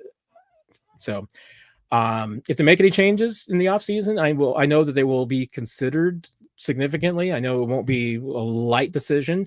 I have a feeling that Andy Reid probably had some serious thought after last season, but I don't know that he was going to be really seriously consider making any changes from a coaching staff that went to a Super Bowl, even if they lost. But I think he also made it pretty clear that everybody's going to be held accountable this year. And if they don't make it to the Super Bowl, and with the season that they've had so far, I mean, I wouldn't be surprised initially there are changes, but I also wouldn't be surprised if he doesn't make any changes at all, especially depending on how the season ends. So, and as I keep saying all night, we're going to almost hit the 3-hour mark. Darn it. We're going to get under that though. I think that's the reality of it. So, all right, everybody, I'm going to let you all get out of here. I'm going to get out of here. We'll see if I can get the chapters up this week so people who come in and join in can at least go to the parts that they want to see without having to listen to everything or listen to it at like 3 times speed, which I've heard some people do. And I appreciate that you're listening to it and that you're asking the questions. So I appreciate that. Carol, I see you snuck in one more question, so I'll go to it. Who holds Andy accountable? Clark Hunt's the only one that can hold him accountable, and the only one that does. And I mean, I know Clark Hunt's very satisfied with the results to this point, so I don't think anything's going to happen there. Now, do they have conversations, and will they have conversations after the season's over? If things don't go the way Clark wants, yeah, they will. I mean, I can't imagine it leading to any change with Andy, but if there's things going on that Clark doesn't like, he's the only one that can and will tell Andy. So that's the one.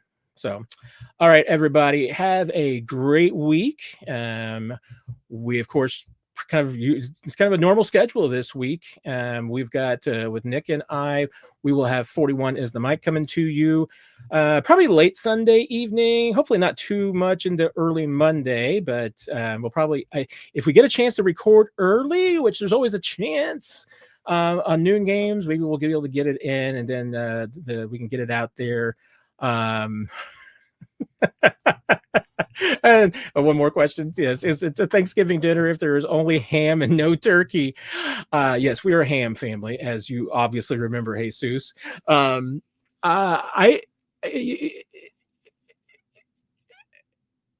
do think that Christmas is ham in our family. Well, usually.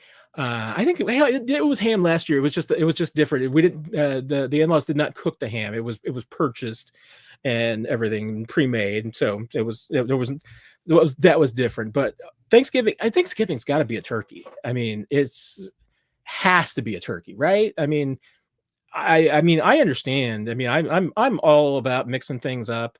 Although fried turkey is great, so that's incredible. But I feel like it's got to be a turkey. I mean, I'm not saying it's not Thanksgiving without a turkey. And if you want to go mix things up and be a little bit different, I mean, I did a turkey roulade one year. I mean, that wasn't a full bird or anything. It was just the turkey breast, kind of cooked up and everything. So to each their own. But around here, turkey for Thanksgiving, ham family for Christmas. So everybody, we'll see you throughout the week. We'll have some videos obviously going on from Arrowhead and from the practice facility this week. Chiefs get back to it on Wednesday, Thursday, and Friday. As mentioned at the top of the show, we will probably hear from Josh Simmons on Wednesday, at least sometime this week. And we'll keep you up to date on what is going on at Arrowhead and with the Chiefs this week. And yeah, deviled eggs, Luttrell are an absolute must. Nikki, nothing wrong with a good smoked turkey breast. Good decision there. I salute you. Nick and I will see you, like I said, hopefully early Sunday night. We'll go see and hopefully talking about a 6-5 Chiefs team coming off a win against the Colts. Everybody have